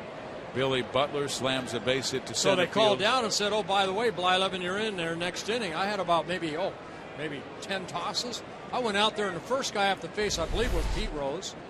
Joe Morgan. I walked those 2 guys. You look good, though. Even though you weren't ready, you look good. I was nervous. My next All-Star game wasn't until 1985. I think I have the longest tenure between All-Star appearances. I had to play until 1997 to be in my next All-Star game, and I couldn't make it. His number is retired in the outfield wall, part of the '87 World Championship for the Minnesota Twins. There's some great names up there. Rod Carew, Harmon Killebrew, the great Tony Oliva, Kirby Puckett, Kent Herbeck, and then I have the honor of having my number retired. And later this summer, Tom Kelly, the great manager here for the 2 World Series teams, he's going to have that number 10. That'll be retired up there, along with Jackie Robinson, of course, number 42. You know, so many guys are born in America and are in love with baseball right away, but you were born in Holland, then moved to Canada at age 2 and to California at age 6, and you'd think your dad would be more interested in soccer, but it was your dad fell in love with baseball, and you and he would listen to Vin Scully out on the West Coast. And I fell in love with the game because of the friends I hung out with. We stayed out of trouble, and we played the game of baseball. I had 4 sisters that would play catch with me. I had an older brother that he wasn't very athletic, so I wouldn't play with him. And then my sisters, when they were done, we'd He must be listening to the game. I hope he is. But when my sisters were done playing catch with me and I wasn't done, I would throw the tennis balls at them, and I could hit them from anywhere. It's awesome. I was mean. Well, I remember meeting your dad. I got my control. And your dad told me he built a mound for you in the backyard. He sure did. My dad loved to shoot horseshoes. So we go out there and shoot horseshoes. We had horseshoe pits.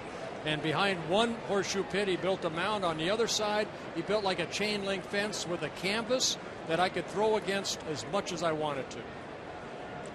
I was very blessed with a good arm. The good Lord gave me a good arm and a lot of Dutch stubbornness. There you go.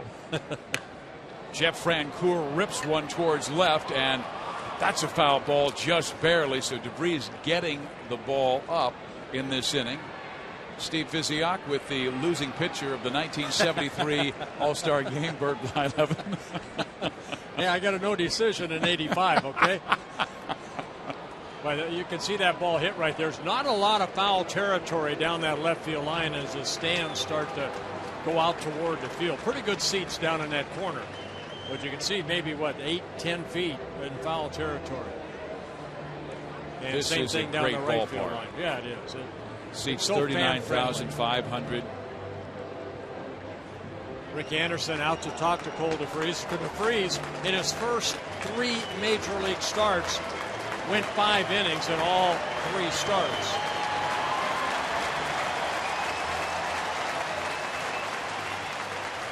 So he's trying to go a little bit further here. This is his longest appearance of his young career. And Jeff Francoeur, he has down in the count 0-2. Frenchie got a base hit in the 2nd inning and popped up to first in the 4th. Butler's on first base with 1 out.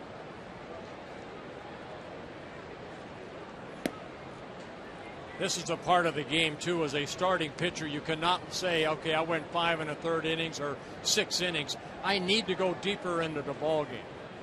And that's what I liked about Scott Diamond. And also Mendoza the other night. I mean, 115 pitches, 8 very good innings. Takes the wear and tear out of already 2 overused bullpens here. A strikeout of Jeff Francoeur for the 2nd out.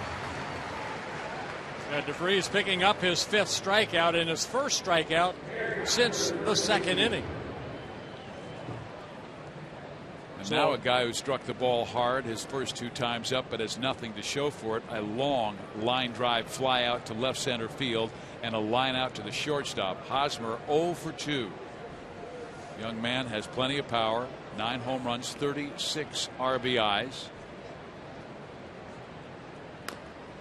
Pulls it foul as he expected. Fastball didn't get it. Got the breaking ball on his hands, and DeVries once again ahead of another Kansas City Royal. Well, you look at Eric Hosmer, 6'4", about 230. I mean, this kid's put together pretty well. Royals' #1 pick back in 2008, 3rd overall pick by the Kansas City Royals. Out of Plantation, Florida, American Heritage High School. You and I had a chance to visit with Ned Yost before the game talking about Eric Hosmer. This is the first time in his career he's really failed, and Ned goes, I like it.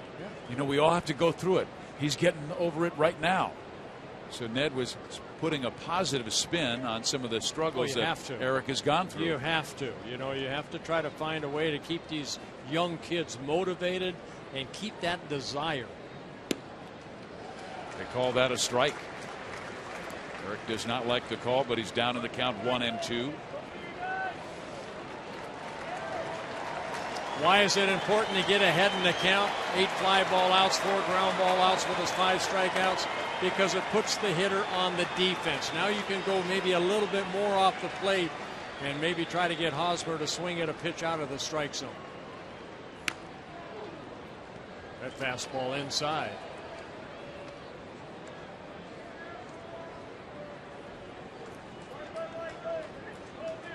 Hosmer has made one big adjustment that Kevin Seitzer talked with him about. He had a high leg kick. Now it's a softer landing on his front foot. Not as much movement in his upper body. There's a guy that knows hitting too, Kevin Seitzer. What a great hitter he was for so many years at the major league level.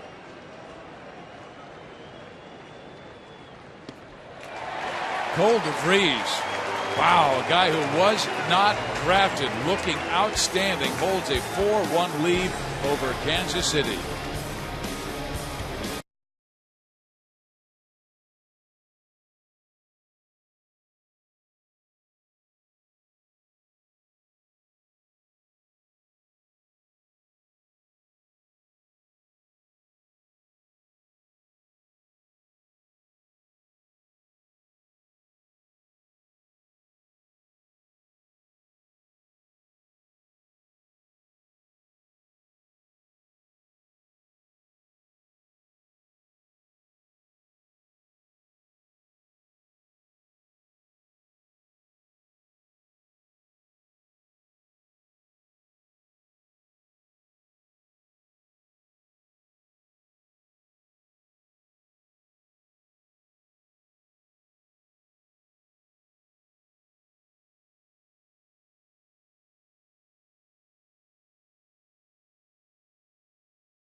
Race ranked dead last in all of baseball in home runs and runs scored. Maybe this guy's a part of the answer. Cuban.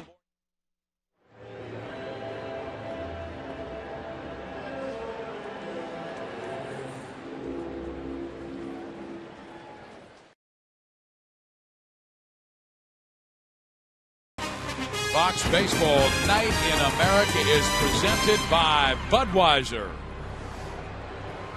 The Millers/Twins with a 4-1 lead over the Kansas City Royals. Cole DeVries continues his outstanding game as he has allowed just 1 run in 6 innings of work.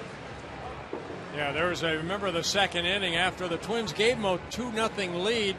Butler hit that home run and then he got into trouble, but he worked himself out of it, and he's only given up 2 hits since that second inning. Hochevar back to work. First pitch is well struck by Morneau, but foul. Alex Burnett is up in the Minnesota bullpen. Yeah, DeVries with 94 pitches, so his afternoon or evening may be done. And for Luke Hochevar, the damage had come off the long ball. 3 home runs allowed. He's thrown 73 pitches, 50 for strikes, as Alex Burnett loosens up in the Twins bullpen. How about that? The defensive charts were perfectly placed about where to play Escobar for the lineout. Well, let's go back to that second inning. A 2-0 lead. Butler hitting his 16th home run, led off the inning. And then Francoeur a base hit. And then a 1-out double by Perez. Now runners at second and third.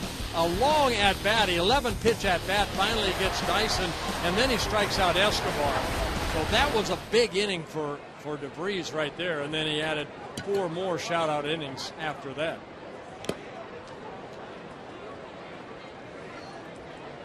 There are the two guys who were not drafted. Diamond beat the Royals in Game 1, and DeVries is beating the Royals in Game 2.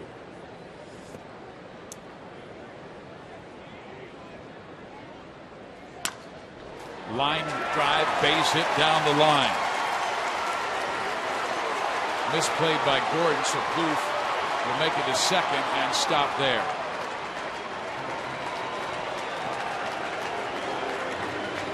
Well, Trevor Plouffe, who had a great first game here this afternoon with hitting a home run and a big RBI double, got a ball, and watch Moustakas jump right there just out of his reach, and the ball lands in fair territory.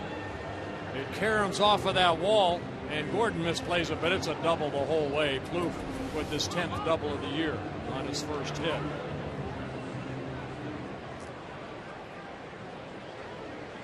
Now Hochevar has to bear down to keep his team in it, trailing by just 3. Parmalee belted a home run on an 0-2 breaking ball back in the second and flied out to left field in the fourth.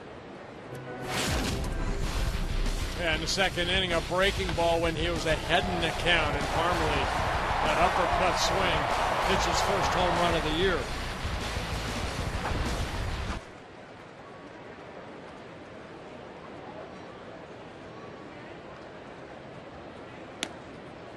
Good changeup there. A good changeup at 80 miles an hour.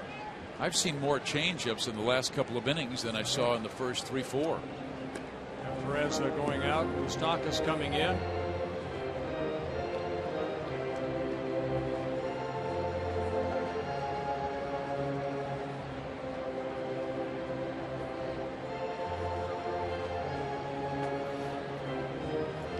Kansas City came into this game at 35-40. The Twins at 31-45. The Royals continue to move up in the Central, stay in contention. They've been fighting to get back to 500. You know, I think you look at these both clubs, Steve. I think the biggest thing for both clubs is that they have to start winning at home. That's where, you know, you want to be over 500, if not well over 500.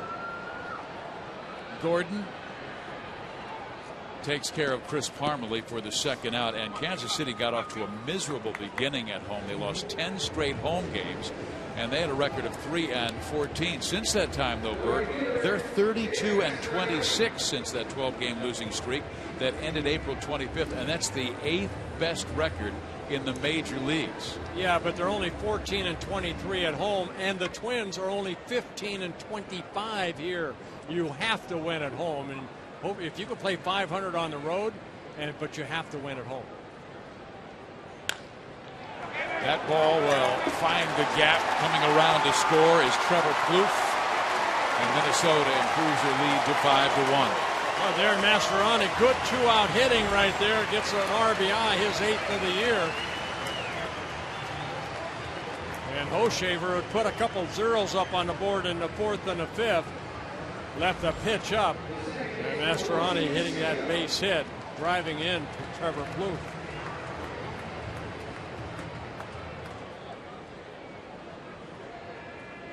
Alexi Casilla is the batter. Twice he has flied out to center field. Mastroianni might be going. He stole a base back in the 4th. Royals pitch out, but Darren was not going. Little easier to run against a guy that lifts that leg up like Hochevar does. You know, with a quick runner at first, you almost want to utilize that slide step. And we'll see if Hochevar, what he does here. Watch the knee, how high it gets. That's the slide step. That's kind of what you want to do. That'll eliminate some of the running game if you're able to do that. And not take anything away from your ultimate goal is to get the guy out at home plate. How much did you lose off of your stuff? No, I don't think any. That's good. I don't think any. As long as I had my right foot on that pitching rubber, that's where all the power came from. That pitching rubber. A little higher leg kick, and there went Mastroianni, and he steals his second base of the ball game. Just that little bit of difference, you know what that means? That means one extra giant step for that runner, and that's all a good base runner needs. Mastroianni got a very good jump right here. Head first slide. A It looked like a slider or a breaking ball. Perez, good strong throw. But he slides in safely. So the Twins doing some running against the Royals. 5 stolen bases in game 1 this afternoon. And 2 so far here. 7 on the day.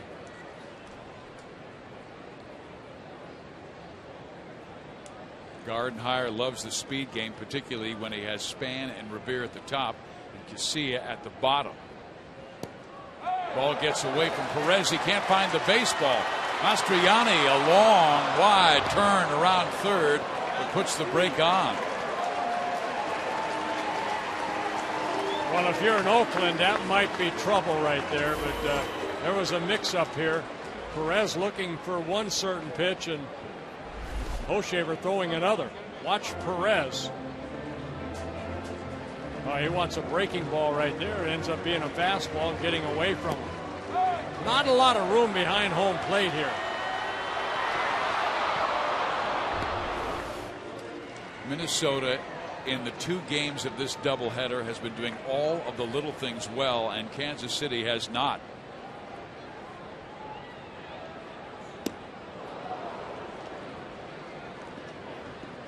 And I think the cross-up was because Mastriani at second base, you're going to go through more than one sign. And they weren't on the same page. What was the indicator? Now with a runner at third, Perez probably just used one sign, which he does. Fastball in.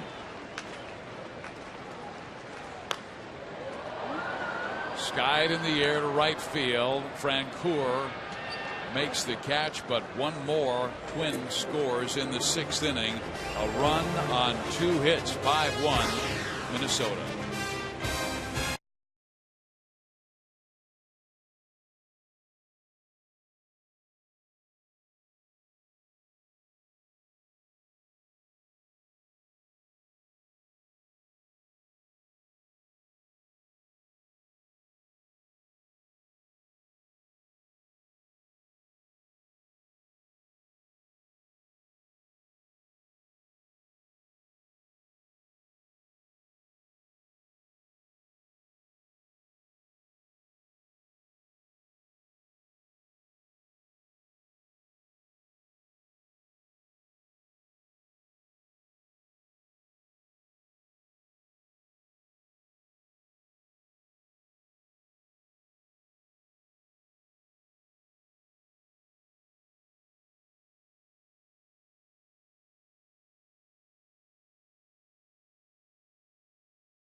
Five runs in his 6 innings of work.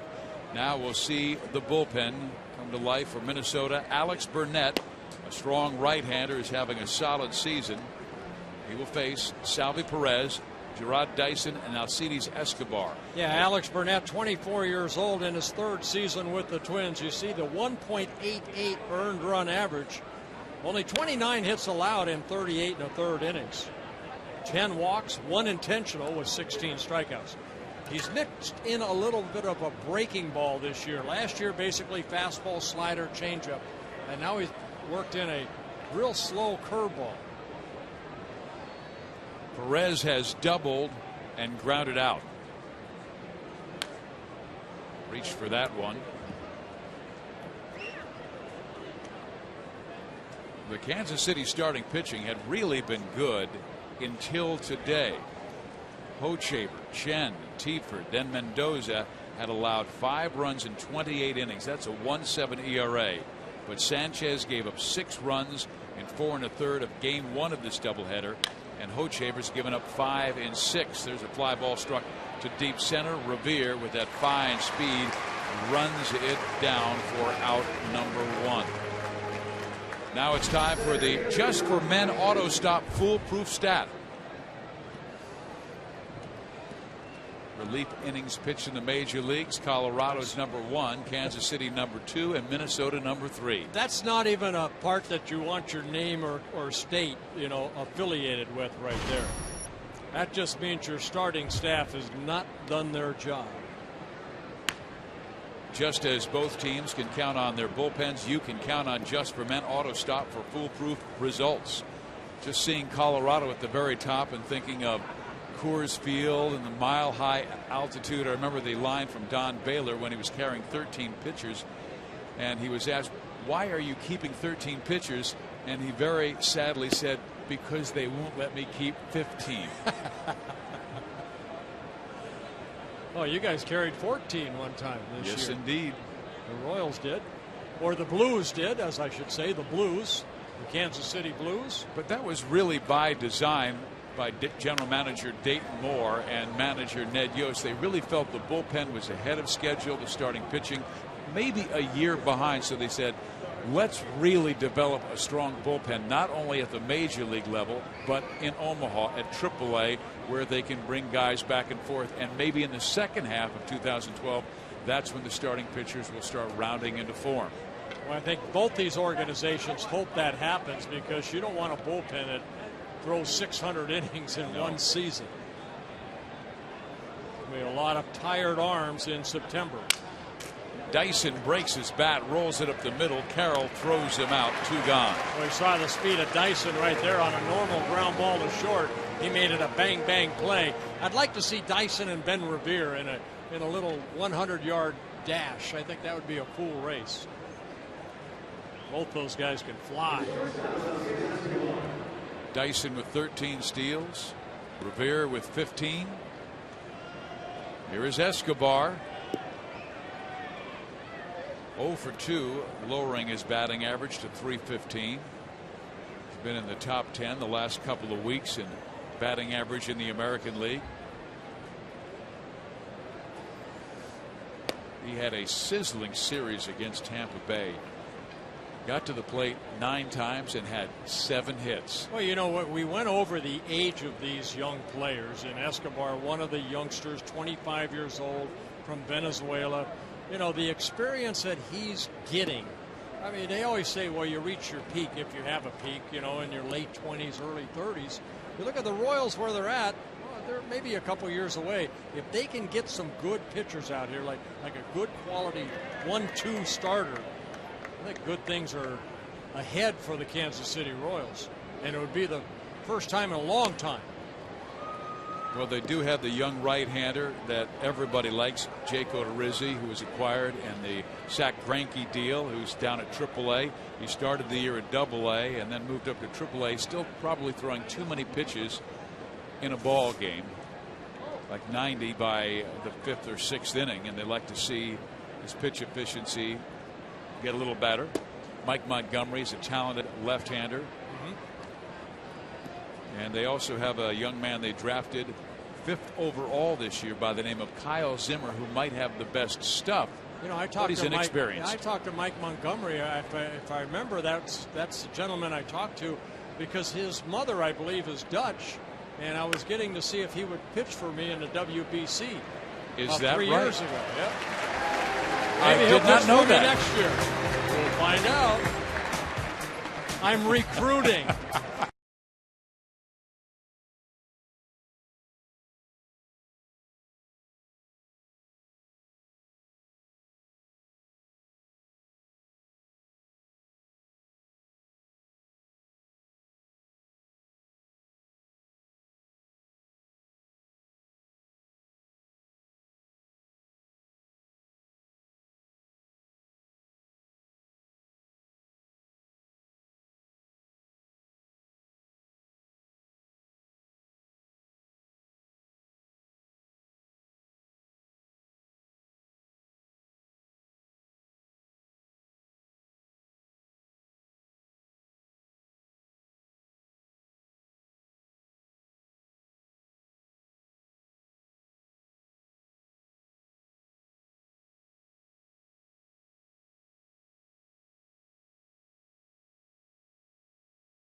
Budweiser is sponsored by Share Everything. It's the plan that revolves only around you, only from Verizon.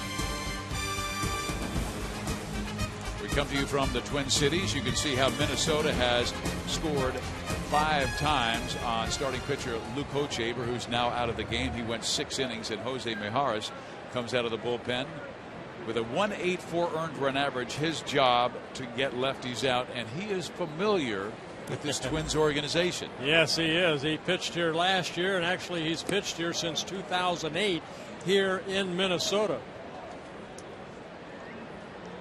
Ben Revere will lead things off.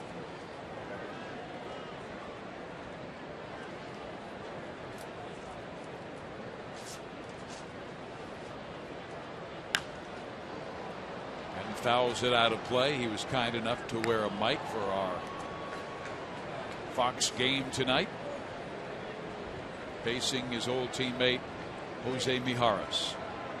Yeah, Mijares has a good fastball, his gout pitch, a good slider. He'll mix in a curveball and a changeup. Spent 4 years in a Twins uniform in his first year with Kansas City. Signed as a free agent by the Royals over the winter. He's done a good job. He did a good job for the Twins out in that bullpen. Had a couple stints on a disabled list where that elbow was barking a little bit.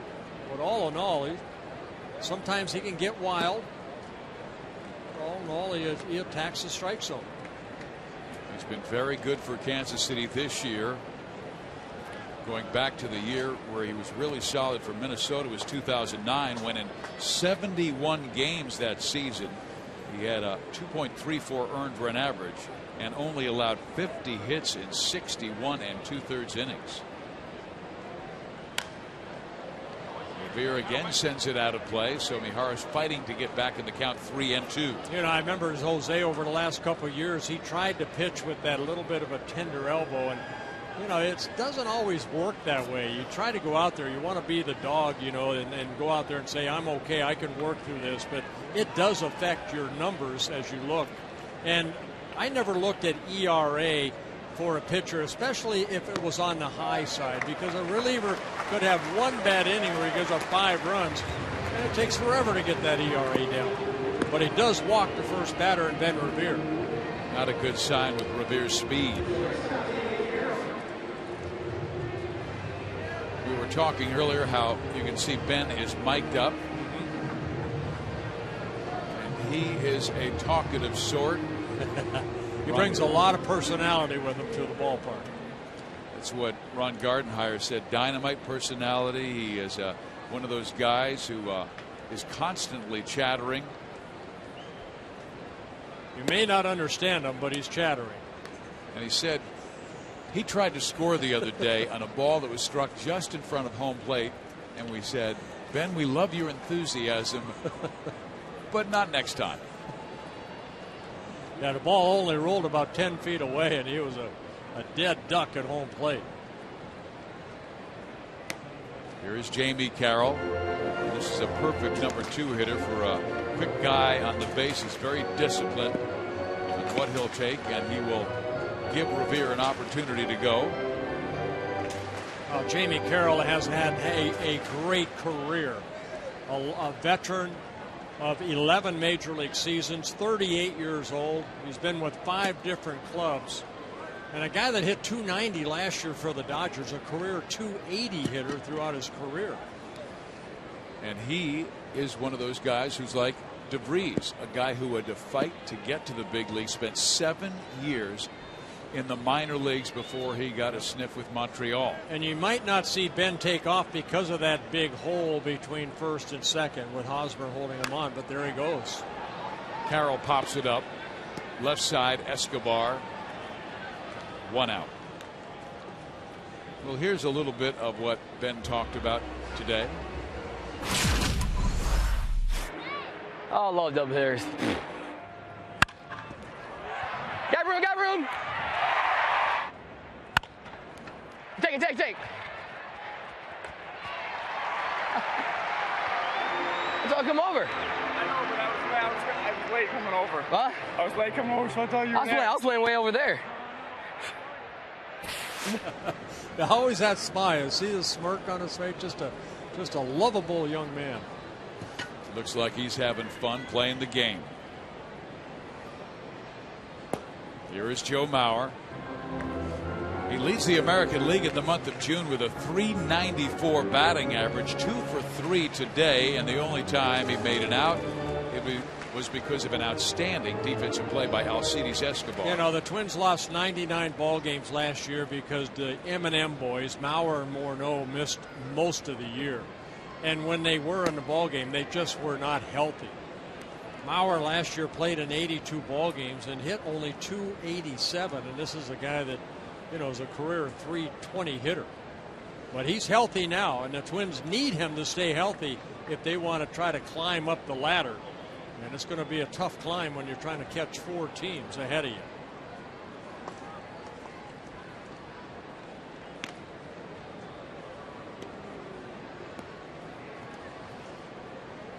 You mentioned, Steve, Ben Revere at first base, 15 stolen bases in 9 attempts.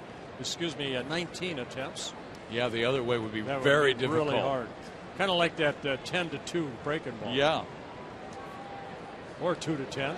Got him!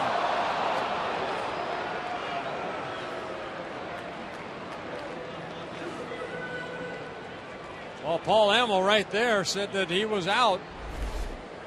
Let's take a look right here. A step off, quick throw. And Ben, who's diving back right. Boy, bang, bang play. Looked like he got that hand on the bag, but he is called out.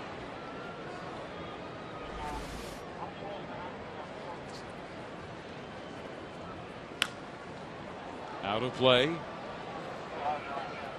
So Ben Revere is picked off first base by Jose Mijares, and a rare occasion where we do not see him smile.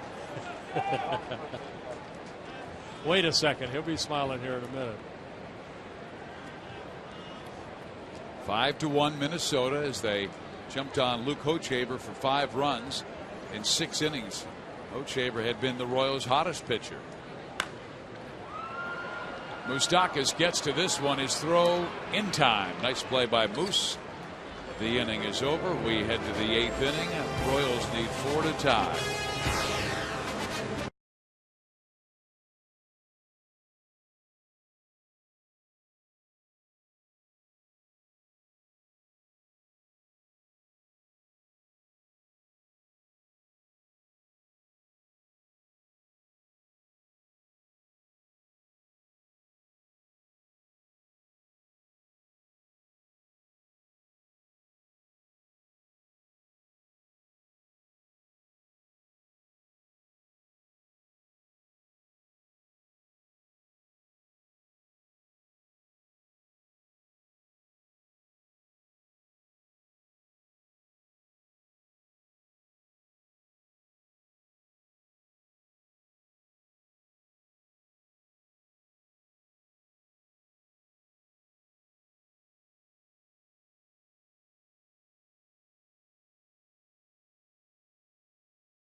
593rd Sustained Brigade, and this is my Command Sergeant Major, Eric Taylor. And we just wanted to say, Happy 4th of July! And a big thank you to our military men and women watching this ball game overseas and at ships on sea. Yes, God bless you all, and thank you. A new reliever coming in, Tyler Robertson. What a debut he had last Tuesday against the Chicago White Sox. Made his major league debut, faced 3 batters, and struck them all out. Big guy at 6'5", 257 out of Simi Valley, California. Making his 4th appearance at the major league level. Getting called up from AAA Rochester on June 25th. They've called him up into this situation in the 8th inning because the Royals will bring up 2 left-handers of the first 3 batters. Alex Gordon, then righty Yuniesky Betancourt, then lefty Mike Moustakas. Yeah, Brian Dunsing, who we showed earlier talking to Scott Diamond, he's put into the starting rotation now, so they needed another lefty in that bullpen because the only lefty they have is Glenn Perkins, and right now with Matt Capps on a disabled list, it's either Perkins or Jarrett Burton that are the closers by committee, more or less. So they needed another lefty. And Robertson, who was drafted by the Twins, their number 3 pick in 2006, gets an opportunity to pitch at the major league level.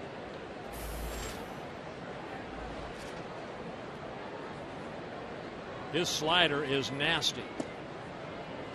Rick Anderson has really done a fine job with this Minnesota team.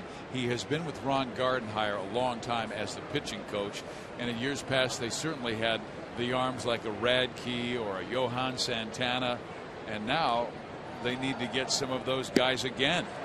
Gordon swings and misses at the off-speed pitch and strikes out. Yeah, that was that high slider right there, and Robertson picking up a strikeout.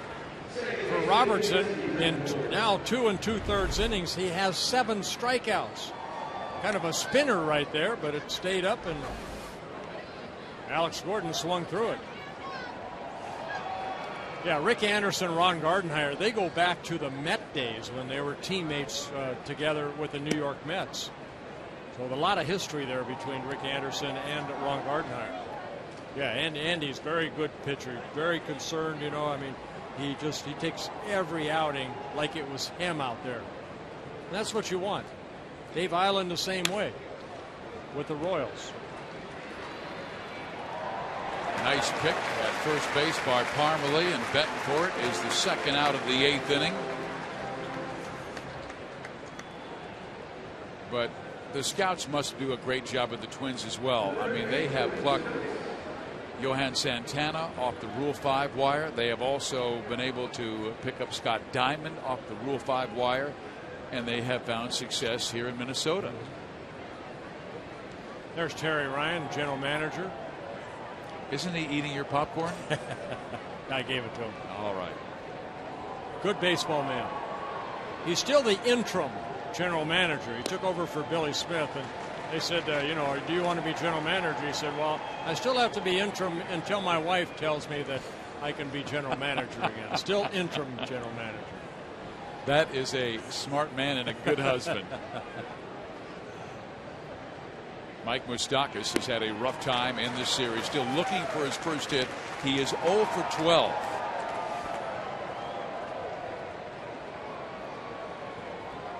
Had success when they first moved him up in the order to the 3 spot when Hosmer was struggling a little bit.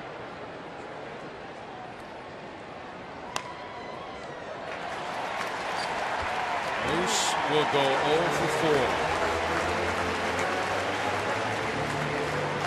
Coming up from Minnesota, a guy we might see again in Kansas City in the All-Star game, Josh Willingham. He's having a terrific 2012.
The makers of Bayer Advanced Aspirin, the official pain reliever of Major League Baseball. And by Samsung, the next big thing is here. And here in the Twin Cities, it's all Minnesota today. They won game 1, 7-2 over Kansas City. They're trying to take this doubleheader, leading 5-1, going to the bottom of the 8th, and Greg Holland comes out of the Kansas City bullpen. Yeah, Holland making his 29th relief appearance, 2 wins, 2 losses out of the bullpen, 25 and a third inning, 16 walks, 3 intentional, but 37 strikeouts.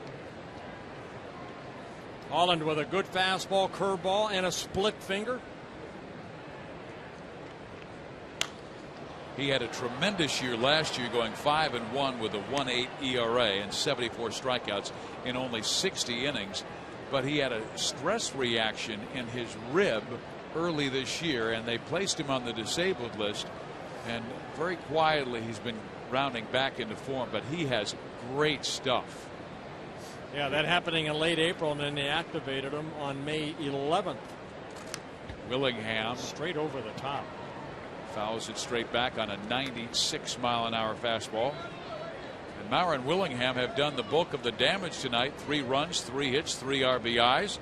Josh hit a 2-run home run in the first to start the trouble for Kansas City starter Luke Hochevar.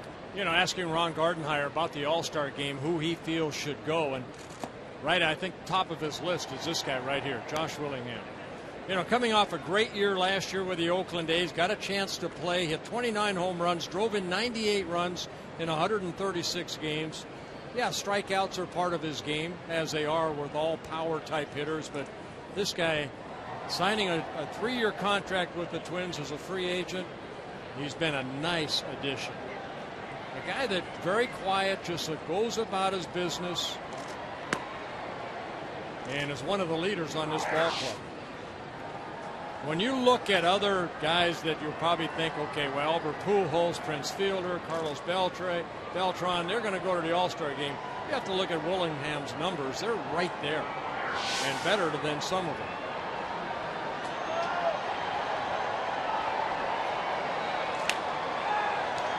Moustakas takes care of Josh Willingham.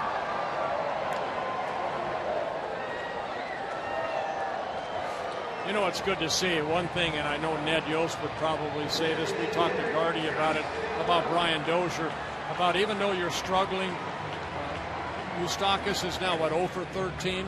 He hasn't taken it out on the field with him. He's made some nice plays at third base.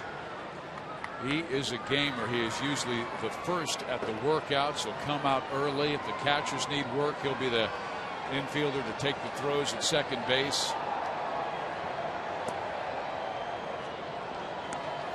And that's the hardest thing to learn, I think, as a young kid and at the major league level. You're going to have failure. It's how you try to succeed after that. So many ups and downs. It's a roller coaster ride, 162-day schedule or game schedule. There's a strike on the outside corner at the knees at 96 miles an hour from Holland. 2 more no. Yeah, how do you hit that? That's a pitcher's pitch. That's the chart that Ted Williams had that said if every pitch was down and away on the black, I would have hit 262. The hitters hit mistakes. Morneau with terrific power, 195 home runs in his career, but he suffered a concussion almost 2 years ago, and Bert, he has not been the same since. No, he's really struggling against left-handed pitchers, and that power. He has not hit a home run since June 4th. He sends this one down the line. Gordon gets to it quickly. Makes a quick toss to second base. But Morneau is there with a 2-base hit. His second hit of the ball game, his 13th double. And you want power out of Justin. And usually, I mean, this is a good pitch right here. Another pitcher's pitch. But the way that defense shades him toward the right side leaves that big gap between Moustakas and the bag. And Justin just off the end of a bat hit it the other way. No way to defend that. Now Holland must bear down and get Trevor Plouffe, who has been a hot hitter in this series and certainly in June. You know, we talked about Ted Williams a little bit. I brought his name up. He wore a Minneapolis Millers uniform. Matter of fact, he hit .366 way back and led the association in batting. Back in 1938, Carl Yastrzemski, Willie Mays, Gene Mock, Hoyt Wilhelm, Al Worthington, a great reliever, and pitching coach of mine in the early 70s, wore a Minneapolis Miller uniform. They've always loved baseball here, and they won 4 association titles and 9 pennants. There's some of the Millers who have been inducted into the Baseball Hall of Fame: Williams, Mays, Irvin, Cepeda, and Yaz. And for Kansas City and the Blues, they were one of the 8 founding members of the American Association, and they won 8 titles. I would love to go back to the 1800s, early 1900s, and see how the game was played. My goodness. Well, Trevor Plouffe goes down on strikes, and Holland picks up a strikeout for the second out of the inning. It may not be the 1800s, but here's some old video back in the day of the Minneapolis Millers. I love those old pictures. I'd love to go back in a time capsule and watch Cy Young, how he could pitch over 7,000 innings. Walter Johnson, how he had 110 shutouts. When I was inducted into the Hall of Fame, during my induction weekend, I had a chance to go down into the vault at the Hall of Fame Museum and actually hold some stuff that they had from Cy Young, and a glove, and I got the whole Walter Johnson's old sweater, the W, the Washington Senators sweater. I mean, Sandy Koufax's jersey, Walter Johnson's glove, Babe Ruth's bat that actually had notches in the bat of the home runs I guess he hit. Unbelievable. And I'm sure there are young pitchers who say that today about you. What, the notches in their bat? No, the Burt Blyleven Hall of Fame. Let me ask you a question. Who was the last pitcher to have as many as 24 complete games in a season? There has not been one. It was me. It was you back in 1985. You always downplay yourself. I got to play a kids game for a long time, and I had fun doing it. And you I still have fun doing it. Why not? This is not brain surgery, thank goodness. No, but I think you underestimate yourself, because you were talking about how you handle failure, how you handle pressure, and with you, you always did it with a sense of humor. You have to, yeah. That's the way I did it. And, you know, there are many times you go out there and you think you have good stuff. I remember the first time I ever pitched at Fenway Park. Buck Rogers was a bullpen catching coach, kind of assistant pitching coach. He told me I had nasty stuff out in the bullpen. I went 1/3 of an inning. 1/3 of an inning with the best stuff he said he ever saw in the bullpen. I learned at 19 years old, doesn't matter what you have out there, it's what you do between the lines. And that was a quick lesson for me to learn. Meantime, Greg Holland has a 3-0 count to Chris Parmalee. And then that was in 1970. There's a walk right there of Parmalee. The runners at first and second, 2 outs. And he will face Darren Mastroianni. You told me something years ago, Bert. You said when you had lousy stuff in the bullpen, it helped you because you focused, because, oh my goodness, I don't have anything today. And all of a sudden you're focused, and you might throw a shutout that day. You're in the 9th inning with a shutout, and you go, how'd I do this? But, you know, you pitched rather than just threw. 2 on for Minnesota. Hochevar was not at the top of his game. I think we saw that here, you know, this evening. Because, you know what, you look at the numbers, 6 innings, 8 hits allowed, 5 runs all earned, 3 home runs. First time all season long, I believe he gave up 3 home runs in a game. But no strikeouts. And that's a key to Hochevar. He's a strikeout-type pitcher. But not only that, but he is coming off a game where he had his best curveball, and this is a game where it was a little flatter, didn't have the great snap and command to it. That's why this game you can feel like you're on top of the mountain, and the next thing you're down in that valley again, starting to climb back up, and that's what Hochevar's going to do. He's going to take hopefully giant steps to get back on top of that mountain again. Holland's pitch to Mastroianni. 2 balls and no strikes. Struggling with his command a bit. He was able to get Willingham out on a ground ball. More no than double. Plouffe struck out, and Parmalee walked. Steve Foster comes out of the dugout. He has taken over for Dave Island. We have not been told why Dave Island, the pitching coach, is not the pitching coach today. I'm not sure if he's under the weather. I hope that he's okay.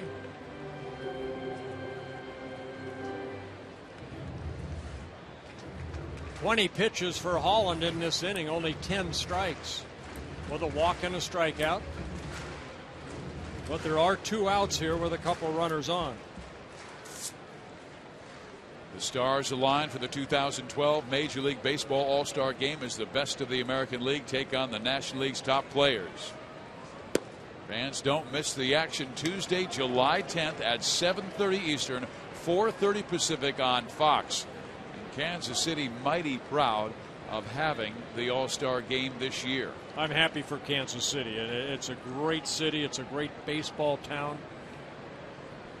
They've really dressed up the ballpark beautifully. Seems like every time we go in there as a visiting club, there's always something new. They've added something new to already, to me, one of the best ballparks in the American League, if not all of baseball. Not a bad seat in the yard with an improving young team. Still learning how to win. And there is ball 4. So the bases are loaded for Greg Holland. Yeah, Holland came into this ball game. I told you the numbers: 25 in the 3rd inning, 16 walks. And just added to that.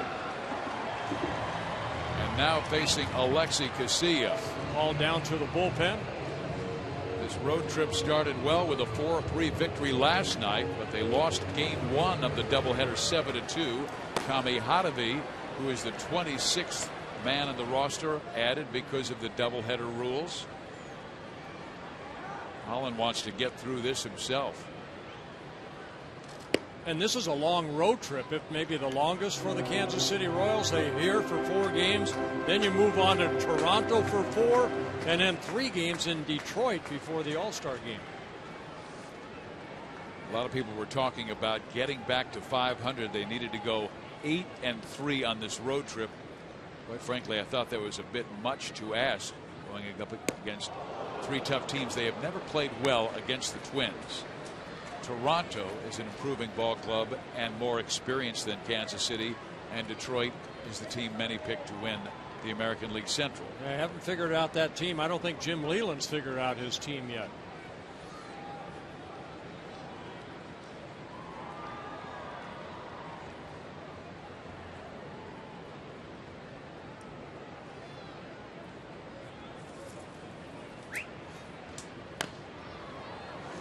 Yeah, for some reason, the Minnesota Twins, under Ron Gardenhire, they have a lot of success against the Kansas City Royal organization, not only here in Minnesota, but also in KC. They have not lost a season series to the Royals since 2003. Only one team has an active streak of sustained dominance longer, and that's the Yankees over the Baltimore Orioles. Theirs goes back 14 straight seasons.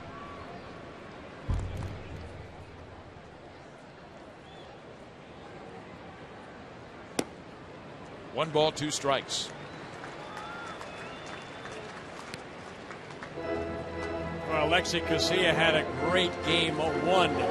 He ended up getting 3 hits. He drove in a couple runs, but so far here in this ball game, something that they do not want Casilla to do, or Ben Revere, hit the ball in the air. 3 fly ball outs so far here in the nightcap for Alexi Casilla.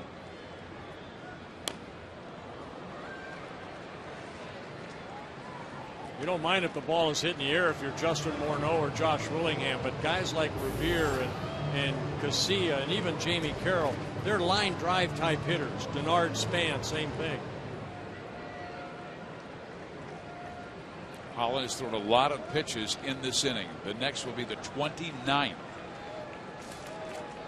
Bases are loaded.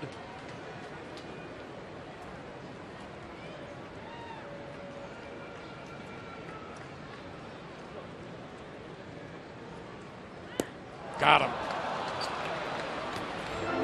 Strikeout by Greg Holland leaves the bases loaded for the Millers/Twins. The Royals have one last chance.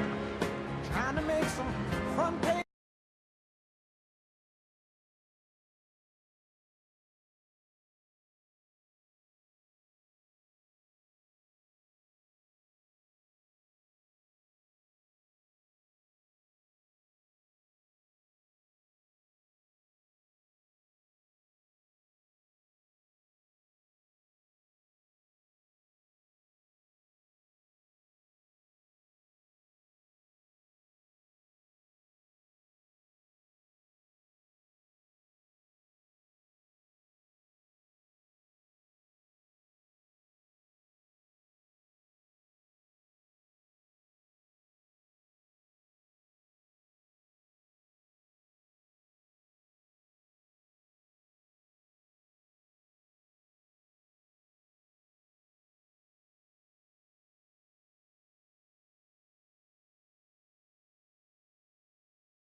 Tomorrow with the selection show on TBS. Then on July 9th, don't miss the Home Run Derby on ESPN. And on Tuesday, July 10th, see the players arrive on the red carpet show on MLB Network, followed by the 2012 All-Star Game here on Fox at 7:30 Eastern, 4:30 Pacific.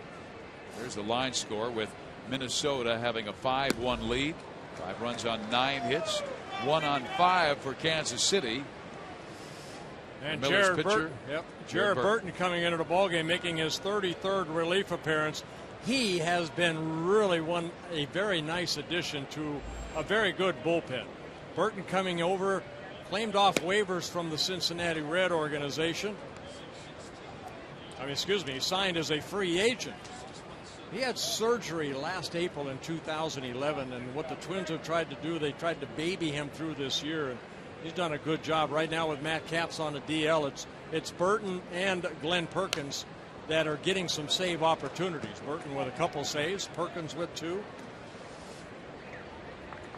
Yeah, his hits to innings pitched outstanding. 22 hits in 31 innings, only 6 walks and 29 strikeouts. And you say, where's he been? Well, you look down and you see by his history 9 times on the disabled list. A lot of right shoulder problems. Yeah, you look at his career numbers coming into this year with the Reds. This is a good slider right there, missing. 164 relief appearances, 10 wins, 3 losses, an ERA of 3.41. And this is what the Twins organization tried to do. There's a cap on salary that each club has, and the Twins knew they had to go out and try to find some good arms, and they found a good one in Burton. Revere runs down Billy Butler's drive. Right, that's exactly what Ben Revere did right there. He ran that down. When you have a center fielder with speed like Span or Revere, we're talking about Dyson too. Guys that can fly. Boy, they all out effort. Nice catch right there. Look at him track that ball. And Butler gave it a ride, but just a long out. Jeff Francoeur, the batter, takes ball one.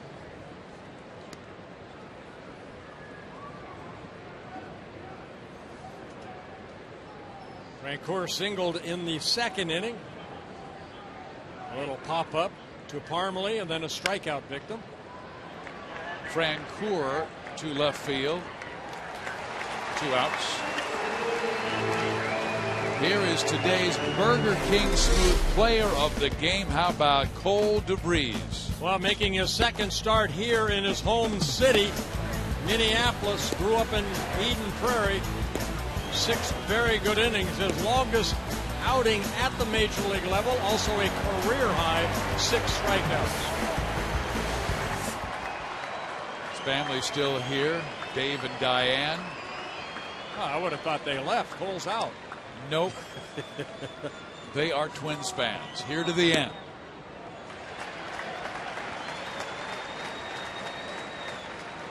Eric Hosmer, the Royals' final hope, trailing by 4 runs. Got Burton with a fastball. He tries to keep the ball down, a slider, and a circle changeup. That's a circle changeup right there that actually has some good sink and motion on it. Good movement.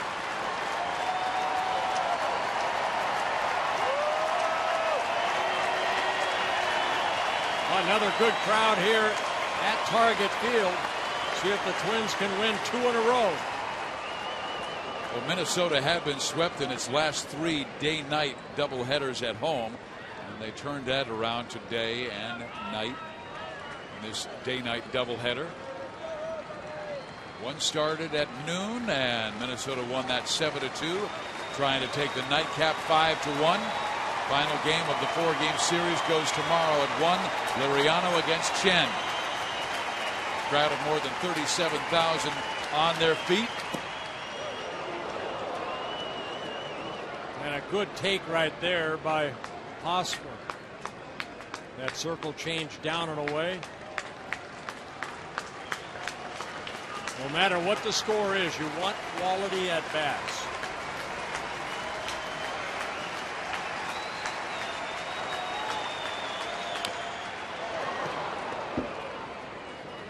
Burton has been putting it into some good spots low out of that strike zone, and Hosmer fighting off some tough ones.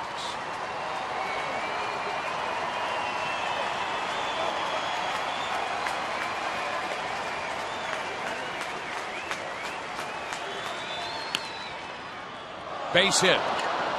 Hosmer did not quit. Going for 2, throw by Willingham. Not in time. A 2-out double for Eric Hosmer. Well, good throw right there by Josh Willingham. And Hosmer just getting his foot on the bag before that one-hop throw got to KCA. But Hosmer with a double, his 13th double, and it comes with 2 outs here in the top of the 9th inning. So a good battle. He laid off that good two-seam or that circle changeup, and then got a pitch and an inside-out swing. And he got rewarded with a good at-bat. Here is Salvi Perez. His double came back in the 2nd inning.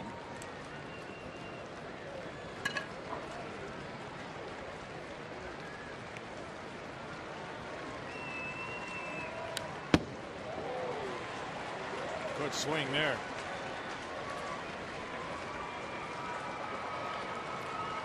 It's going to be fun over the years to watch this young man develop as long as he stays healthy. That is the key.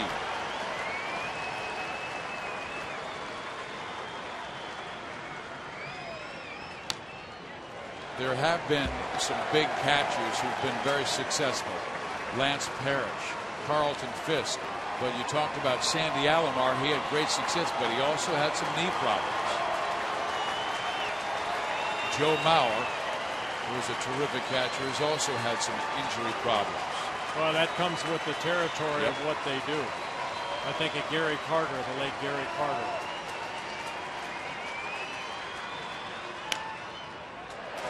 This should do it. It does, and Minnesota has taken 2 of the first 3 games of the series and sweeps this Saturday doubleheader. Well, both clubs are looking for good pitching, and I think in this first 2 games, it was the Twins starters that pitched better than the Royal starters.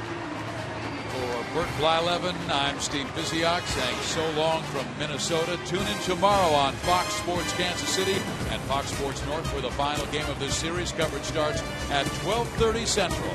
Have a good evening, everyone.